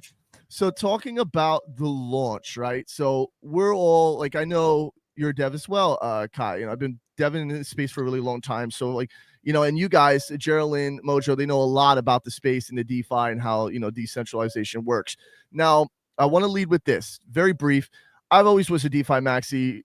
I do see the value in having centralized systems. Don't get me wrong, a closed system like Vitalik said. I've been really more for my career focusing on the academic side because that's one of my boring hobbies. I like to be in the academic circles. Yeah, I'm on Farcaster. I mean, Warpcast, blah, blah, blah, blah, blah. But like the reality is I like the cutting edge stuff. I like the forefront. I like the AI. I like the philosophical side of it as well. And to me, there is a case to be made. So when you look at logistics industries, I think that's an industry that's, really being underserved when it comes to blockchain, being able to track inventory and things like that. It's going to play a big role in the future. Blockchain is going to break its way into industries like that. It actually already is. There's already conversations that are being had because there's a really strong use case. By the way, we're approaching 500 people now. So thank you to everybody that's tuned in. There really is some really strong use cases for that. But the reality is yeah, you can create a closed, decentralized system, but you need to give people the freedom. I think what ends up happening is having the democratic republic type of vibe where people can all come in and choose to go where they want. I also still think that capitalism is a great thing. I think competition is a beautiful thing. I think what it ends up doing is driving people to improve and be better. Now, do there need to be checks and balances in place? Absolutely. There does need to be checks and balances in place, but you need to be able to get to the heart of it. But a company, very key, needs to also be able to, have a say in what it's growing. If it's putting in the labor and the time and the effort and, a lot of sacrifices that are being made, they also need to be able to have a say. But you also have to understand, whose playing field are you going into? If you're going into somebody's territory, you have to obey by their rules. And the beautiful thing about Web3 is it's a universal law. DeFi is a beautiful thing because it opens up opportunities. To me, DeFi represents two things. It represents expression, freedom of self, freedom. It represents freedom. And it represents opportunity. And those are the two words that come to my mind when I think of DeFi. And it's why I am a maxi, and I always was a Bitcoin maxi. And I believe that. Don't get me wrong. I love other tokens. I love everything else that's going on. I'm deep into the trenches on a multitude of different, chains and stuff, but I really believe in the philosophy of it all. And I think that's important. There's something to be said for that. So for those that don't know, the big topic yesterday is that when the chain went live, obviously there was a bunch of people immediately launching shitters. And as we know, when you launch shitters in a space, you have a ticker, meme coins, and you put a picture of something. Immediately, what ended up happening is people were probably using Sony IP stuff, Spider-Man, whatever it might be. And, because of the RPC side, it got funneled out. It was shut down. Now, mind you, there's two different ways to look at this. And I'm prefacing this so we can all kind of give our thoughts on it. And we'll go last, Sleazy and us, because I want to hear more from the projects. The big thing is some people will argue, as some did, well, wait a minute, that's censorship. Even though technically it's not, you can think about on the layer, there's still, that's just through the RPC, right? You have the ability to go and do your own, your own thing, which is beautiful. But at the same time, people say, it is what it is, so we got to talk about that a little bit. The idea of is something censorship, is it not? Personally, I think that there's a lot of freedom there, so I don't think so. I think the way that Soneium handled it was good, but don't be afraid to jump in, guys. Like, it's okay. Like, it's okay to say, no one's going to blow you up. I know Vitalik released a statement, for those that don't know, that was talking about it as well, saying, it's great that the way this launched, the idea of how this was handled, this gives us a great, case study to see how this type of thing works with OP Network, which I think is incredible. There's a lot of good things I can say forever and ever about this, but we'll save it. Mojo, what's your take on everything that happened with the launch? Like, this is it. Like, now we got people piling in on this. So a lot of people want to hear this subject, apparently. So let's see how you feel and what you think. Mojo is in the front line. Jumping in on the drama. Listen, guys, Sama, you know how we roll, Sama. I got the front line, and then Gaius is listening to us. Oh, the tweet. Guys, go check out the tweet. Go check out the tweet. Go check out the tweet. Yeah, no pressure, absolutely. The head of community is listening to us.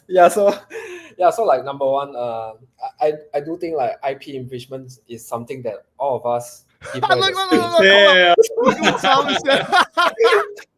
Turn off your screen. Turn off We your love you, camera. Sama. Go ahead. Hey, that's why you are going first. So we know what to expect if you say something. I do think in the space, for example NFT, right? You look at BAYC, they are actually very against people randomly using their IPs, etc. So I think similarly, from the Web2 world, IP infringement is actually a very huge thing. So to me, launching shitters, you can have your fun in Solana because no one's going to stop you there. But come on, at Soneium, we at Soneium, this is where major companies will be looking at Sony, Startail, and then that's where if none of them take action, how would other companies from the Web2 world start gaining interest? We were all about a few years ago, 5 years ago, we were talking about let's start onboarding all these big Web2 companies. So I'm a supporter of DeFi. I'm also inside the meme coin games, all the shit coins, all the shitters. It's definitely one way people want to make money. Life changing for some people in the space. When it comes to this, it's definitely the Wild West of our crypto world, right? Web3 is definitely Wild West when we start launching all the shitters. Look at Pump.Fund. You can launch every government's name, every government politician's name on Pump.Fund. You just need a news, and people start launching the tokens. There was a period of time we didn't even need to read the news. All we need to look was at the tokens. There was a period of time we were looking at Pump.Fund to see which war is starting in the world. I'll put it this way, I do think that this control will show the world outside that there's a way for them to come in, and there's a safe environment for them to do something on Web3. Okay. It's a good starting point. I do think there's a limit to what we should do. There was also a period of time people were launching pornography on Pump.Fund. Look at what happened. Look at all the things that happened. Pump.Fund got issued warnings. Took down certain countries. Certain countries can't even use it. So do you want to wait for the government to get involved? No. And when they get involved, that's when the entire token price of the entire industry start crashing. Yeah. That's good. That's a good take, Mojo. That's a really good take. That's a strong take. Because listen, let's dig just one quick thing to throw on top of that. It's worth noting, right? That's saying, hey, freedom is great, and we want freedom, and we need freedom. You know me, I'm a freedom maxim. I'm a libertarian. So I 100% believe that, we need to have freedom for the people, and that having faith in people, I think we need to have more faith in humanity again. And I feel like we don't. I think there's more people trying to say, hey, listen, this is how you need to do something. Look at what guys. He said, good answer. You can continue to build on Soneium. Saki won't be restricted. Yo, you gotta love it. Like, this is the culture that we're building, guys. Like, come on. Like, if this isn't cool, I don't know what is. But like, the reality is that, listen, man, freedom is great, but you need to also be able to protect people. Now, this is why I believe in electing officials. This is why I believe in representation, because I don't think one person should have all the say. I don't think a group, even just a small group of people, should have, all the say. I think it should be a decision where, we say, hey, collectively, this is the person I think is going to best represent, which is generally the idea of how we do things. Unfortunately, things over time tend to get, corrupted. It's just the nature of humanity. It's about balance, right? So everything in life is about balance. One day we're tipping in this direction. Sometimes you got to bring it back in the other direction. So it is important to have that balance. The video stuff on, Pump Fun was going nuts. If you have true freedom, what is true freedom? For those that are my political science maxis out there, I love this topic. It's anarchy. And the thing is when you begin to descend into anarchy, you have to have some type of order. I think order and chaos are, I'm not going to get too esoteric, but I think order and chaos are part of the same, cycle. I think the reality is everything is about balance, right? Correct. So I think at the end of the day, sitting there and focusing on having people do whatever they want is great, but you need to be able to protect them. You have to be able to protect IP. You have to be able to protect these things within an organization, because if you don't, then how is that organization going to push forward? You need consistency in business. You need security in business. And if you don't have that consistency and security, then you can't promise the people investing in you, the community, the shareholders, everybody, that you're going to be able to, deliver. You can't just have something where you have no idea or control over what's going to happen. And if somebody puts their heart and soul into something, of course they need to make sure that that's protected. Geraldine, what are your thoughts, hot take on everything that happened, obviously with the IP stuff, the shitters being launched, the way it was handled, all that good stuff? Like, I'm really curious to see, what your opinion is. Considering that there's like a spokesperson for Soneium itself, I have to be very careful. And considering No, you don't. Go ahead. Yes, I do. No. We have to be very serious right now before like something screws up and then I'll be strangled by somebody for some the PR team drops from the roof, like SWAT team comes in, grab her. Oh my God, we don't want that. We want to stay alive, but I'll just go on a very safe side. So don't kill me, don't burn me or anything. No one's gonna do anything. Oh, stop. Look at we got a comment for you from guys. Hold on, what did he say? He said, don't worry about me. No, you're good. Listen, Geraldine, you're good. We got you. We're gonna protect you. We're the Wild West over here. Our team's no deep. worries. Can we just kick him out or something? But it's okay. For now, it's okay. But anyway, guys, we hit 500 that's not people. freedom. That's not freedom anymore, Geraldine. No, if you kick someone. Guys, we had 500 people. 500. We hit 500 people. I'm gonna screenshot. Okay, let's hope that when it's Kai's turn, it'll be 600. Sorry, but anyway, DeFi is fundamentally about freedom and inclusivity and open participation. So basically, if you look at Ethereum itself, it became the foundation for projects like Uniswap and countless meme coins, right? Like, because it's hands off, letting the community like innovate, build freely. Censorship or blocking projects, even with a valid IP concerns, they don't really care about it. Maybe they do, but it's not as obvious as how it is right now. So, how should we say this? I really have to put it in a correct manner because, like, listen, honestly, I can't see Mojo's face shit. Sorry. Speak from your heart. Okay. I'll just do it very quickly. So, all right, before you do, okay. This 500, I'm gonna get this screenshot. Everybody, smile. You ready? Smile. Okay. I smiled actually. I am already smiling because we have. I got it. So we're posting that, baby. This is for the history books. Go ahead. All right, go ahead, Geraldine. Now I have to figure out what I was saying, but anyway, we have to acknowledge that Soneium operates differently. Comparing to Ethereum itself, is backed by Sony. a company with significant IP portfolio and a global reputation to uphold, right? So blocking a meme coin like the IBO token, for example, based on that robotic dog, this may seem restrictive to the community itself, but from Sony's perspective, it's about protecting their brand and avoiding misuse itself. And I mean, even in Sake's Sake themselves, they have made a post earlier today mentioning that they did not do a meme coin, right? They want to protect their users. Otherwise, they won't be saying that stays are full, right? I mean, there's a lot of ways that we want to protect the users. So there's a few parallels that we can draw here. So Binance themselves also has delisted tokens in the past, right? When they've violated compliance or posed risk to users.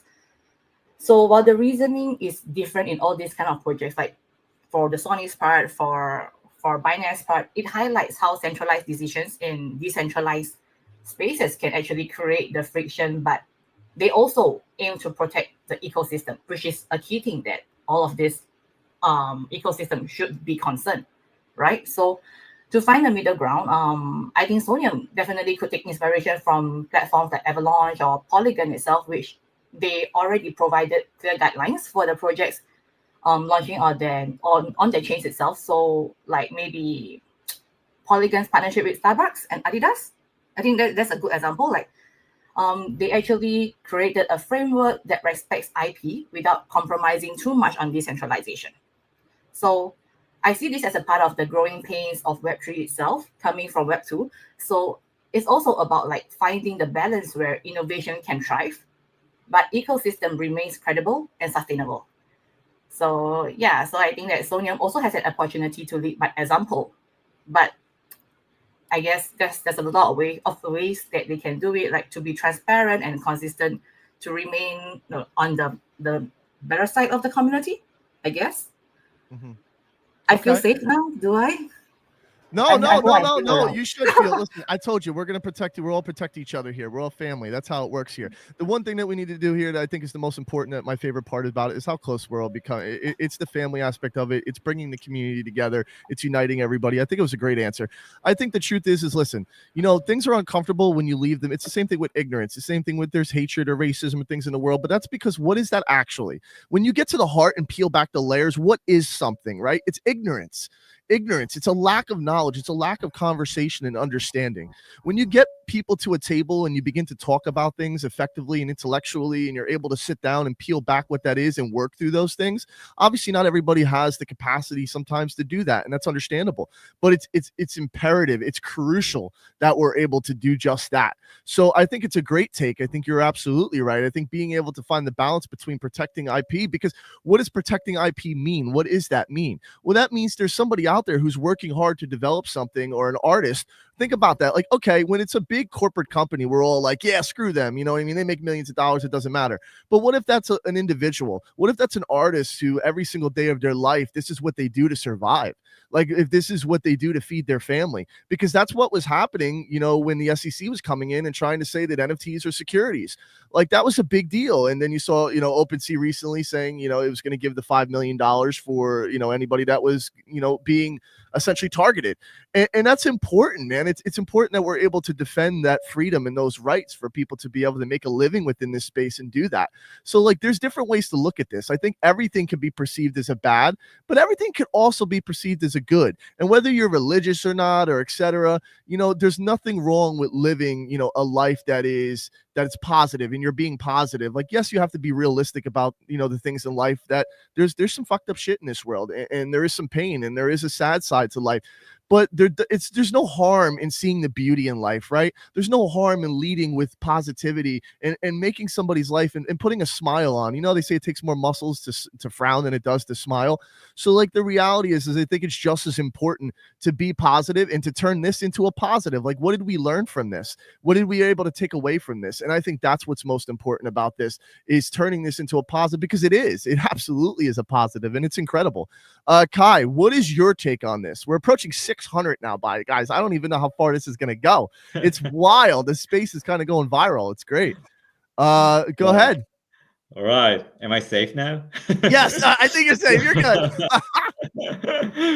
Okay. Personally, I mean, like being not punished is not doesn't mean you're doing the right thing.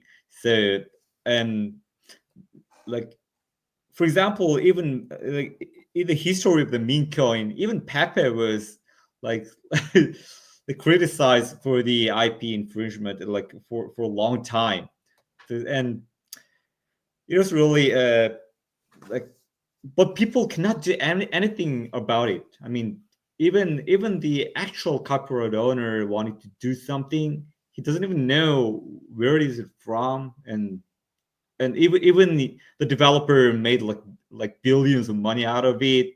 He didn't take anything. So well, I could say it's not a good thing and not a right thing. And if you ask if I have a control over the sequencer and would I block the meme coin, and I wouldn't personally do that because it doesn't actually harm my like IP income and in my business, like into certain extent. I mean, if that meme coin becomes really huge and if it blocks my like business area actually, and when I try to do something, it is already taking a big pie on that area, that would be something that I should worry and I want to do something. And the fact that I cannot do anything on it might be quite frustrating. So yes, there could be some. I mean, even if I don't want to do something, there's it is a good thing that there are some way to do that. So yeah, that is one thing. Like I think so far people have evaded these issues so long, and now it is like in 2025. Now it is becoming an issue. Like for example, Story Protocol is actually making a layer for the IP. Like I mean, it is still a meme thing, but yeah, there are some tries on those things. And Soneium is like Sony has a big branch on the entertainment sector, so definitely it is normal that they are being more sensitive since they want to do many business on here. And so far, Chain Foundation or like Web2 businesses doesn't want to do any kind of business on Web3, so their area didn't overlap at all. So they didn't care. They if they did, they wanted to do something. I mean, they're gonna sue someone, find someone, and sue someone if they could, if their area was like disrupted. And Sony is actually want to do something on this Web3 world, and in that case, IP could be an important and sensitive thing, and there should be some measure to do. Of course, if I again, if you ask me if it was a clever thing, maybe it wasn't the best thing because, like for the meme coin, they could just go another chain and launch the same and do the same like copyright infringement.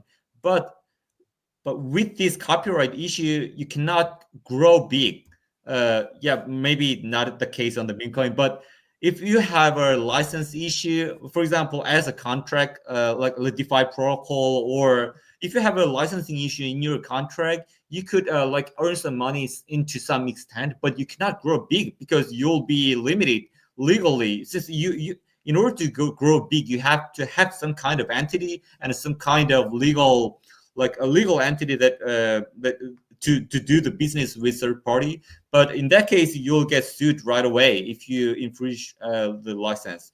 So yeah, there should be some kind of line that you should draw a line on some extent that, well, I wouldn't care it to this extent, but there should be some measure to limit those kind of like attacks on the IP. So yeah, so I say I could go neutral. I don't know. Go neutral. Okay, no, I think it's great. I think that's great. Yeah. Kai, Yes, I think it's a great thing. Yes. So to wrap up, generally, yeah, I agree that IP is an important issue, especially now on Web3, since it is now like became a part of the official financial layer on the world, and even American government is like accepting a lot of parts in Web3 as legitimate financial partner, Mhm. in that case, we should follow the world rule. So now that's why many, like it could be a layer or something, a protocol. They are thinking of this IP thing and AI agent. They're also like working a lot part with the IP and main thing. So yep, we should now. This is a time we should think about the IP on Web3 as well, and this could be a one example. It wouldn't be the absolute example, but it could like the discussion could go on, and we could make a consensus of the line that where we should draw. So yeah, Okay. it'll be a history. Thank you. No, I appreciate that. Sleazy, I'm going to pass it to you before we do. I do agree with you. I think it's extremely crucial. You know, this needs to be sustainable as well. And that's been one of the issues with Web3 over the past few years. Like, it's great. We come in, we have pump and dumps, we have people coming in, but it's the same with gaming, which is definitely for our next show, guys. Stay tuned. We're going to get into the nitty gritty of the stuff that's going on in the industry. Well, why is some things worked? Why is some things failed? You know, what are those things? Let's peel back the layers. That's what we do here. So we're definitely going to talk about that. But what I do want to add to that point is that yeah, there's a lot of ideas and there's a lot of idealism in this space. There's a lot of things where we're like, well, we want it to be like this way, but is it practical, right? And sometimes it's important to be pragmatic. Sometimes it's figuring out, okay, what did we learn from this and how do we pivot instead of just hammering away at something because you know you can make money. Like, there's value there. People don't realize, like, okay, you get what you ask for. So if you want instant gratification, then you're going to have instant gratification. You'll get instant results, but it's also instantly going to drop as well. There's no sustainable value there. So, like, you know, on a space the other day I was involved in, we were talking about bull runs, and I think I'd rather have a bull run that lasts 4 years than have a bull run that lasts a couple months and make a lot of money, because there's more potential. You know what I mean? Like, but a lot of people don't think like that sometimes in this space. And now people are starting to realize that they're pivoting. And I tell people this all the time. Now that the giants and the big guys are getting into space, like, that's big IP, guys. Like, this is your time to build. This is your time to build a brand, because once that comes in, it's different. You know what I mean? It's a totally different vibe. I say, you know, when mass adoption's here, when it becomes boring as fuck. It's like essentially when you take your card and you go down to the end of the street and you go to your ATM, that's how you know it's here. You know, retail is just institutional investments coming in. I watch the ETF inflows and outflows a lot. So, you know, what we see coming in is a lot of institutional investment. But on the retail side, we're still growing that side, right? There's still people coming in the gaming that are like, oh, I don't want to deal with this shit. Or that's why abstractions being, you know, technology is becoming a lot better, you know, being able to take that experience away and make it just feel natural. Like we say, like Web 2, but it should just feel like the natural internet, the natural vibe that people are used to doing. And then people let them see the value and they'll come, like we talked about earlier. So I am really excited about that. Sleazy, let me pass it over to you. You know, what is your hot take on this? You know, how do you feel about the overall IP stuff? Go. Yeah, I feel like we've been going from safe to a little hotter with every participant, so it's only right that I express even a hotter take. Oh, So, God. I don't know if I'm, but you don't make me blush over here. Hold on. Okay. Go ahead. So there's a common discussion. By the way, 600, guys. Hitting 600. Nice. Just to hear me talk. Nice. So there's a common discussion in Web3. Should we embrace regulations? And in the same category, should we embrace the IP enforcement? The common argument is that if we want to really grow Web3 into our daily lives, we need to embrace regulations. And the same goes for IP. So there are pros and cons to this, as like discussion is very long, so I'm not going to go too much into this, but it was kind of inevitable that it would happen this way, because first impressions matter. Soneium simply launched without just one day, and people were like, okay, I'm just going to launch something because it's new, it's going to be hot. And then nobody could have realized that it would be an IP issue. Like movie pirating has been a thing for like 30 years. It's normally not something people would even think about. So it was kind of inevitable that it would lead to this, and by extension that it would make like a bad first impression to the meme coin community. People would look at some of the big figures in the meme coin community. They would call Soneium even a rock in some cases. Like, it's not. but that's what they would call it, and people would just move on to the next thing. So it's unfortunate this is how it ended up. Meme coins can and will work on Soneium, but yeah, the first impressions matter. So it's not necessarily a bad thing that there's a there is a time and place in 2025 included for more, I guess, towards Web 2 style of thing, because we do need big companies to enter into Web 3. But yeah, it's a trade-off here. So yeah, I agree. A trade-off. Yeah, no, I agree with you. I think it was handled really well. I think it needed to happen. So you know what I call that, guys? It's called fucking growing pains. Like at the end of the day, if you're gonna grow something, you need that. Listen, man. You know when I look at, you got to give credit where credit's due. Like I'm that type of person. Like it's great you could shill something and you could be a maxi on something, but you have to give credit where it's due. You look at what happened on other chains and organizations. Solana did a really great job of scaling out that ecosystem, but you have to look at why. Like what were those factors, right? Like I said, that's more important to me. Like I worked at a CMO, I've worked in C-suite with other company. Like you get to really see like a top down and you get to have a vibe for it. But all the title, all that shit doesn't mean anything. It doesn't mean anything if you're not connecting with the audience and the people you work with, whether it's in a management, whether it's in a community, whether it's in like that stuff doesn't mean anything. What is the value that you're bringing there, and what is it doing for the culture there? Because that's what unites people, right? So when you look at what happened there, you see that it was very much culture driven, right? So like I always joke around, say Solana is like I think they're the Las Vegas of blockchains. They're like, you know, the casino. You go to the casino.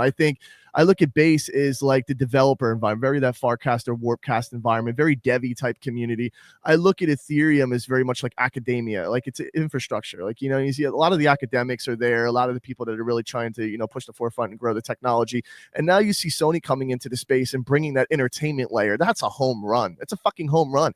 I don't think there's anything wrong with having a little bit of everything, right? I think Blast and Scroll were great, but listen, I'm going to keep it a fucking 100. I could have saw that farm coming from a mile away.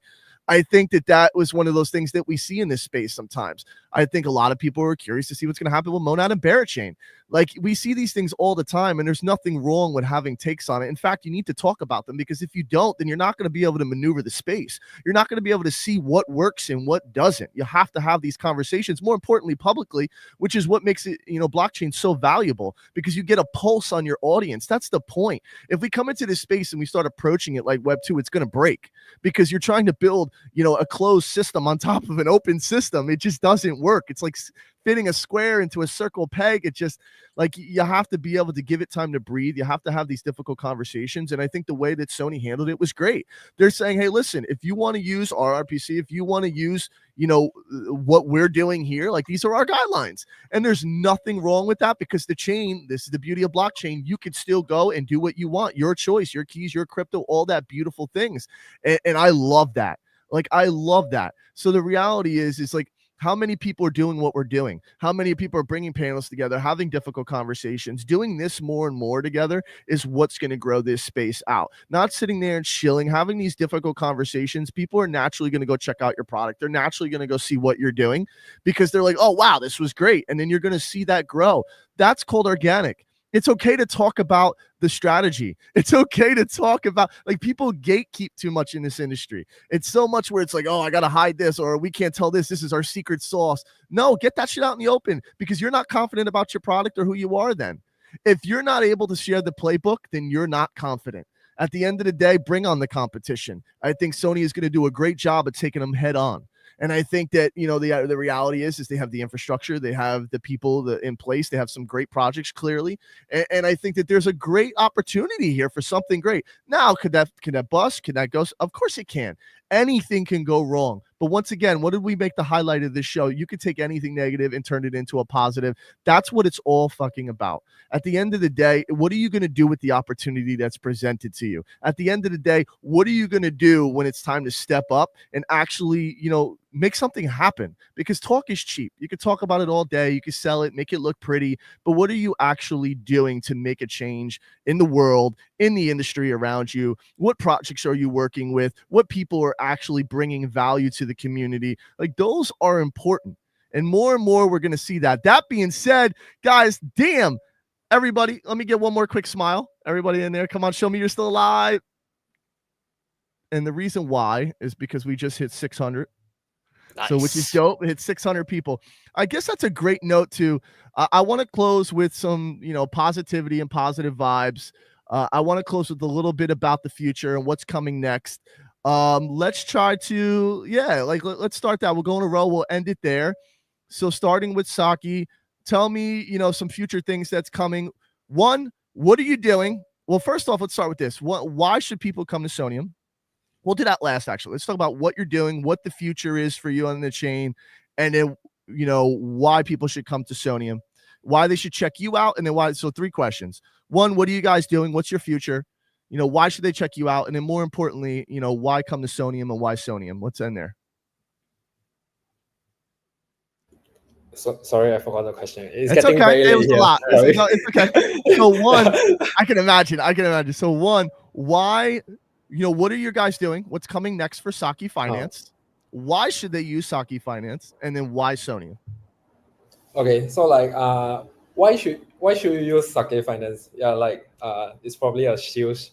No, it's okay. Session. This is your opportunity. You have 600 people. Yeah. This is your opportunity to shoot your shot. so she's sweating.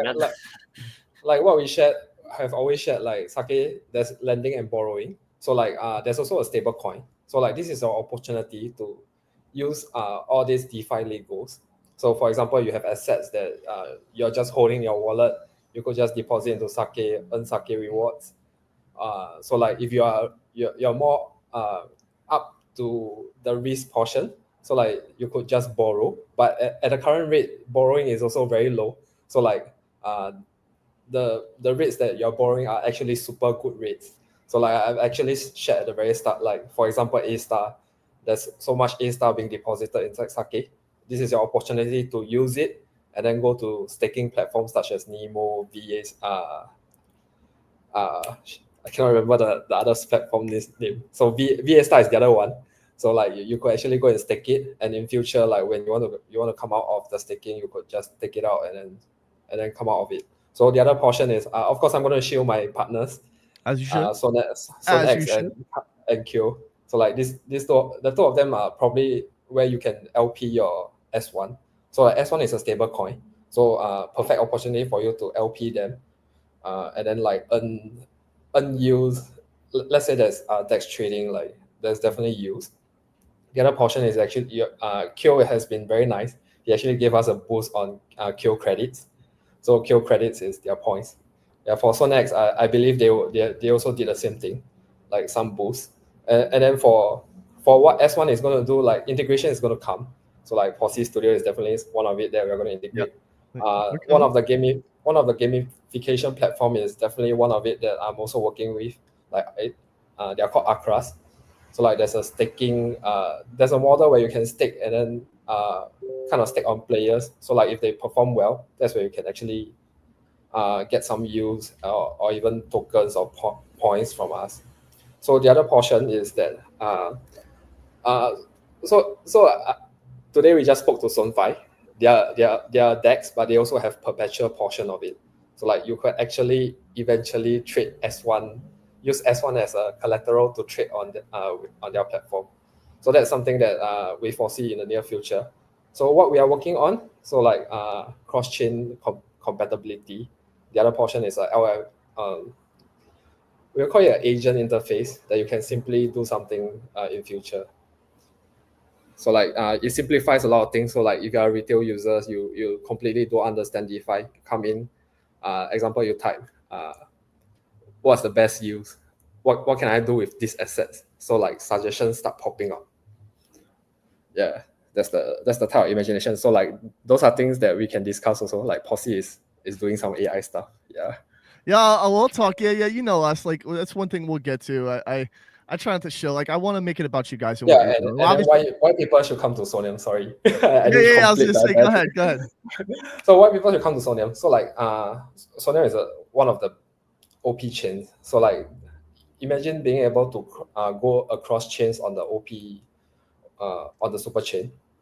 So in future, I foresee when the super ERC20 is out, which is the cross chain tokens, that's when things can actually move around much easier.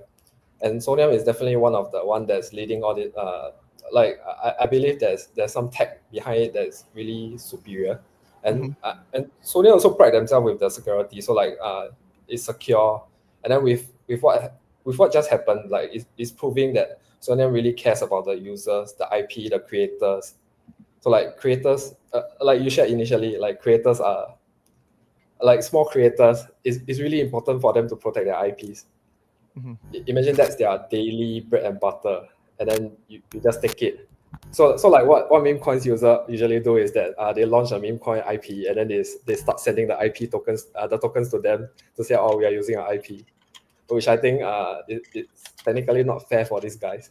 They could just launch it themselves. Like that's what shitters do, right? I agree. Chill guy. Yeah, okay, chill guy, man. No, listen, you see this all the time. I think more and more we see it, but you know what? There's a place for everything in this space, and that's what's interesting enough. I think that's a really good take. I appreciate that hot take, and I think at the end of the day, what you guys are doing is really cool. I think it's worth. If you guys loved what you heard from Saki today and Mojo, he's the man. Come on, Mojo Jojo, like make sure you go and check Saki out because honestly, they're doing some pretty cool things over there.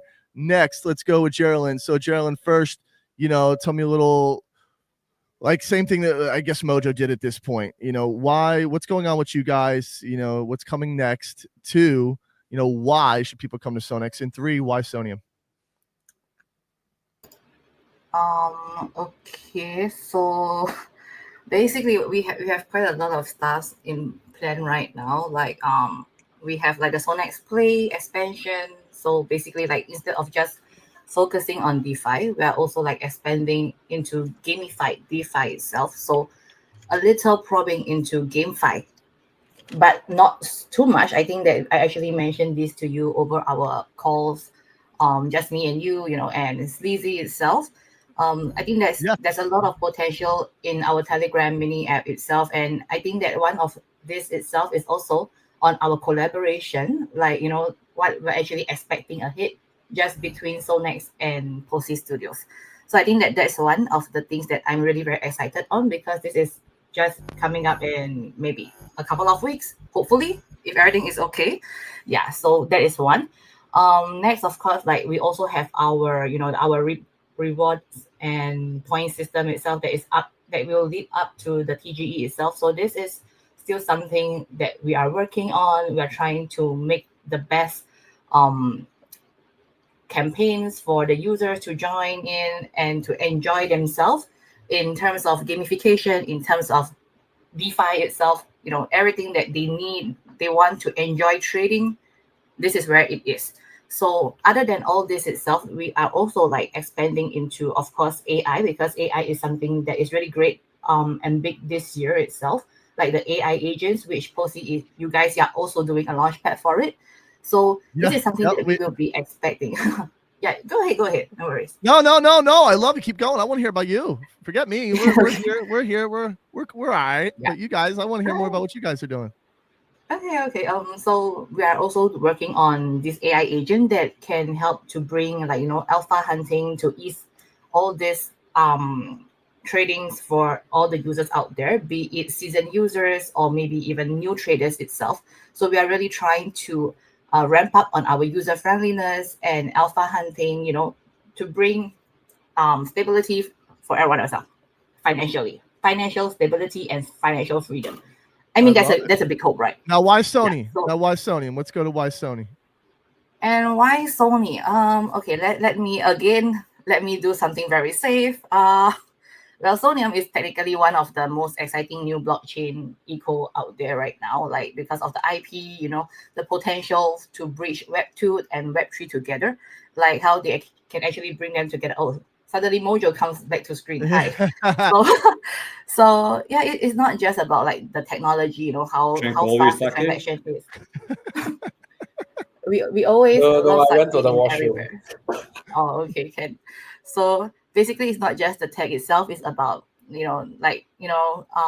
bridging the IPs, the big brands, bringing them to the Web3 scene itself, and how they actually focus on IP protection. Actually ensures that all these creators can create freely, which is really very important.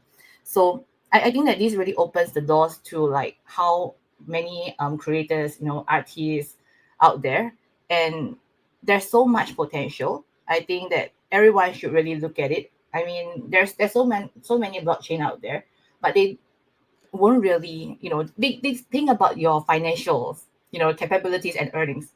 But I think that in creators itself, they really care about what they are trying to sell, to draw, to inspire, what actually rocks them itself. So Soneium is really one of the biggest potential whereby people in the Web 2, especially in the creating field itself, they can really fund themselves and also drive their creativity to all sorts of manners. I think that is like one of the areas that I'm really rooting for Soneium and Sony. Yeah. I agree. I thank you. I think it's actually really awesome. I just wanted to shout out, like Kai pointed something out and I put it in the chat. Guys, we're approaching 700 fucking people. There is 700 human beings that are tuning in. And mind you, guys, this is a live show. None of this is botted. None of this is 700 people. That shows how many people are interesting about are tuning in. By the way, Kai, there's metrics. So this is being streamed to LinkedIn, Twitch, YouTube. So you see the metrics alone just on like Twitter and YouTube and all that other stuff. They're spread out. There's a bunch of other ones. So it's actually really cool. It's good to see that there's interest in what everybody's doing. I find this to be absolutely probably one of the coolest parts about what's going on here. Kai, same thing finally to you that I want to pose. What do you guys have coming next? Why should people look at Kyle and why Soneium? Yeah, first, what's up next for us? Yeah, actually, we're gonna release a medium article of what we've been doing so far and the official go-to release article. So there will be like numerous updates and what we're gonna do next. So yeah, second, why Soneium? Get exposure to Soneium. What are you doing? So the best way to get exposure is to use several DeFi protocols and experience many things and do games in Soneium. This is gonna fucking good. So you should get an exposure, huge exposure. So let's go and earn a lot of points on different protocols. It's gonna be good. So and third thing. Not even like why go if you're an LP or trader, it doesn't matter. You get the most like lucrative yield on co. Yeah, so yeah, we're definitely gonna do like anywhere else you're just doing passive LPs, not an active LP, but here we're gonna do actual arbitrage and give those yield back to LPers. So you're not only a passive but you're also a passive plus active and that's given for free. Now it is not a common opportunity. So yeah, we're on Soneium, but other than that, but Kill itself is a good opportunity for LPs, I could say. So yeah. That's all. Awesome. I'm really gonna get it short. No, I love it. It's over. No, we're going a marathon like 2 hours already. I know. This is it. Listen, we're coming to a final to wrap it up. Listen. So first things first, guys. The fact that everybody tuned in today, I just want to take the time to say thank you to everybody. Like truly from the bottom of my heart. I'm cheesy, so like I love each and every one of you guys. I think you're all absolutely incredible. I think there's so many unique personalities and things that you do. And shout out to the community and those that have tuned in. Like, we have our good days. We have our bad days. I'm not fucking perfect. I mess up all the time. But the reality is it's all about moving forward. It's all about growing together. It's all about continuing to find different ways to work with each other and to see how we could solve some problems within space, or maybe just kick back and have a good fucking time and relax, man, and get away from the craziness of life for a while. But the one thing that we do know for sure is Sony is fucking awesome. What's going on here is great. Everybody's annoying me. So yes, okay, finally, I will tell you guys what's going on and what we're doing. What Posse's Web3 ecosystem hub, it's always how we saw each other. Like, our journey is very interesting. We started because the founders, originally we were all really close friends. We were all traders and we actually got rugged in a project.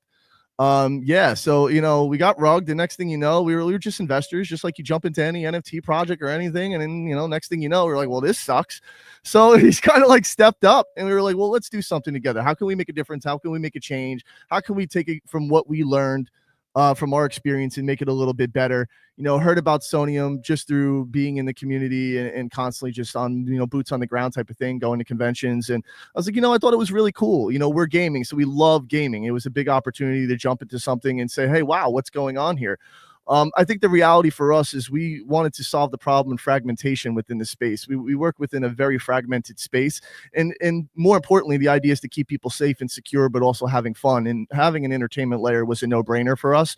So like we have a mobile game, which is more like your third-person shooter. We have a massive open world. It's bigger. The map is bigger than Fortnite. It's about 6 kilometers. It's like a Rust meets Red Dead Redemption. We did some like public testing, alphas and betas with a bunch of people, which is coming soon. We have our tokens, Wild and West. Wild is basically a new standard we created.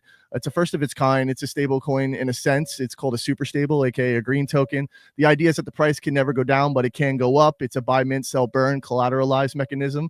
Feel free to check that out. I'm not going to shill about it. I think for us, the biggest forefront that we're on is we like innovative things. We like hard things. We like to break shit. And I always encourage people to jump in. If you can break something or find problems or do whatever, by all means, we love that. We have the flagship, we have the largest marketplace so far on Soneium. I had like $130 million in volume on the test net, which was really cool. It was really exciting to see, 300,000 transactions, almost 20,000 users. It was cool, man. It was really to be able to get the community to come together. It had nothing to do with us. Like, mind you, none of this was just all bringing amazing people like you on stage and just coming together and finding different ways to work together that really brought it together.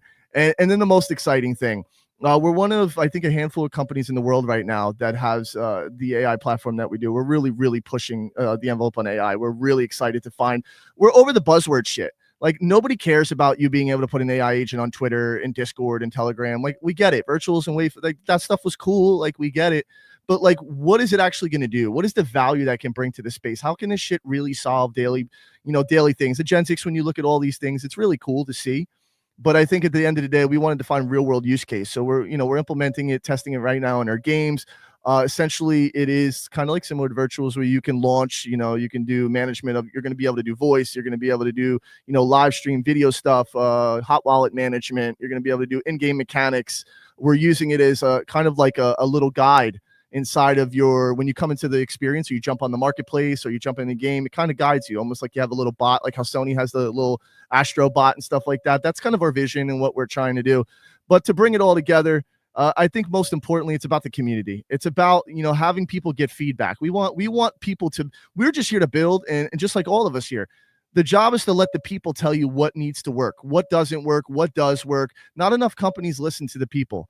Like, you need more people to get involved and say, this works, this is stupid, this is not. It's important that you listen to your community. It's important that you put people first. This is why people get pissed off at Call of Duty and you see live stream. They'll literally undownload the game. They'll be like, yeah, I'm not playing. It goes with anything in life. You have to build with the community first. So the reality is we love each and every one of you. Thank you so much for tuning in. We're going to have so many more of these. We just now are hitting 700. I wish we can keep going, but it is late in the APAC region. So I just want to say that we love you. We think that you're absolutely incredible. Please stay tuned. We're going to be doing more Saloon sessions every single week. Not only are we going to be doing more Saloon sessions, but we're going to be doing more of the Soneium town halls, guys. That town hall was fucking lit. We had Soda over there. Shout out to Soda, who's leading the front in Soneium. You're the man. Shout out to, Guess and all the people, Rams and Yuhang, and shout out to Sonia, and shout out to everybody on the Soneium team. You guys are fucking rock stars. Everybody in here is a rock star. I love you. Let's kick some ass. Let's go.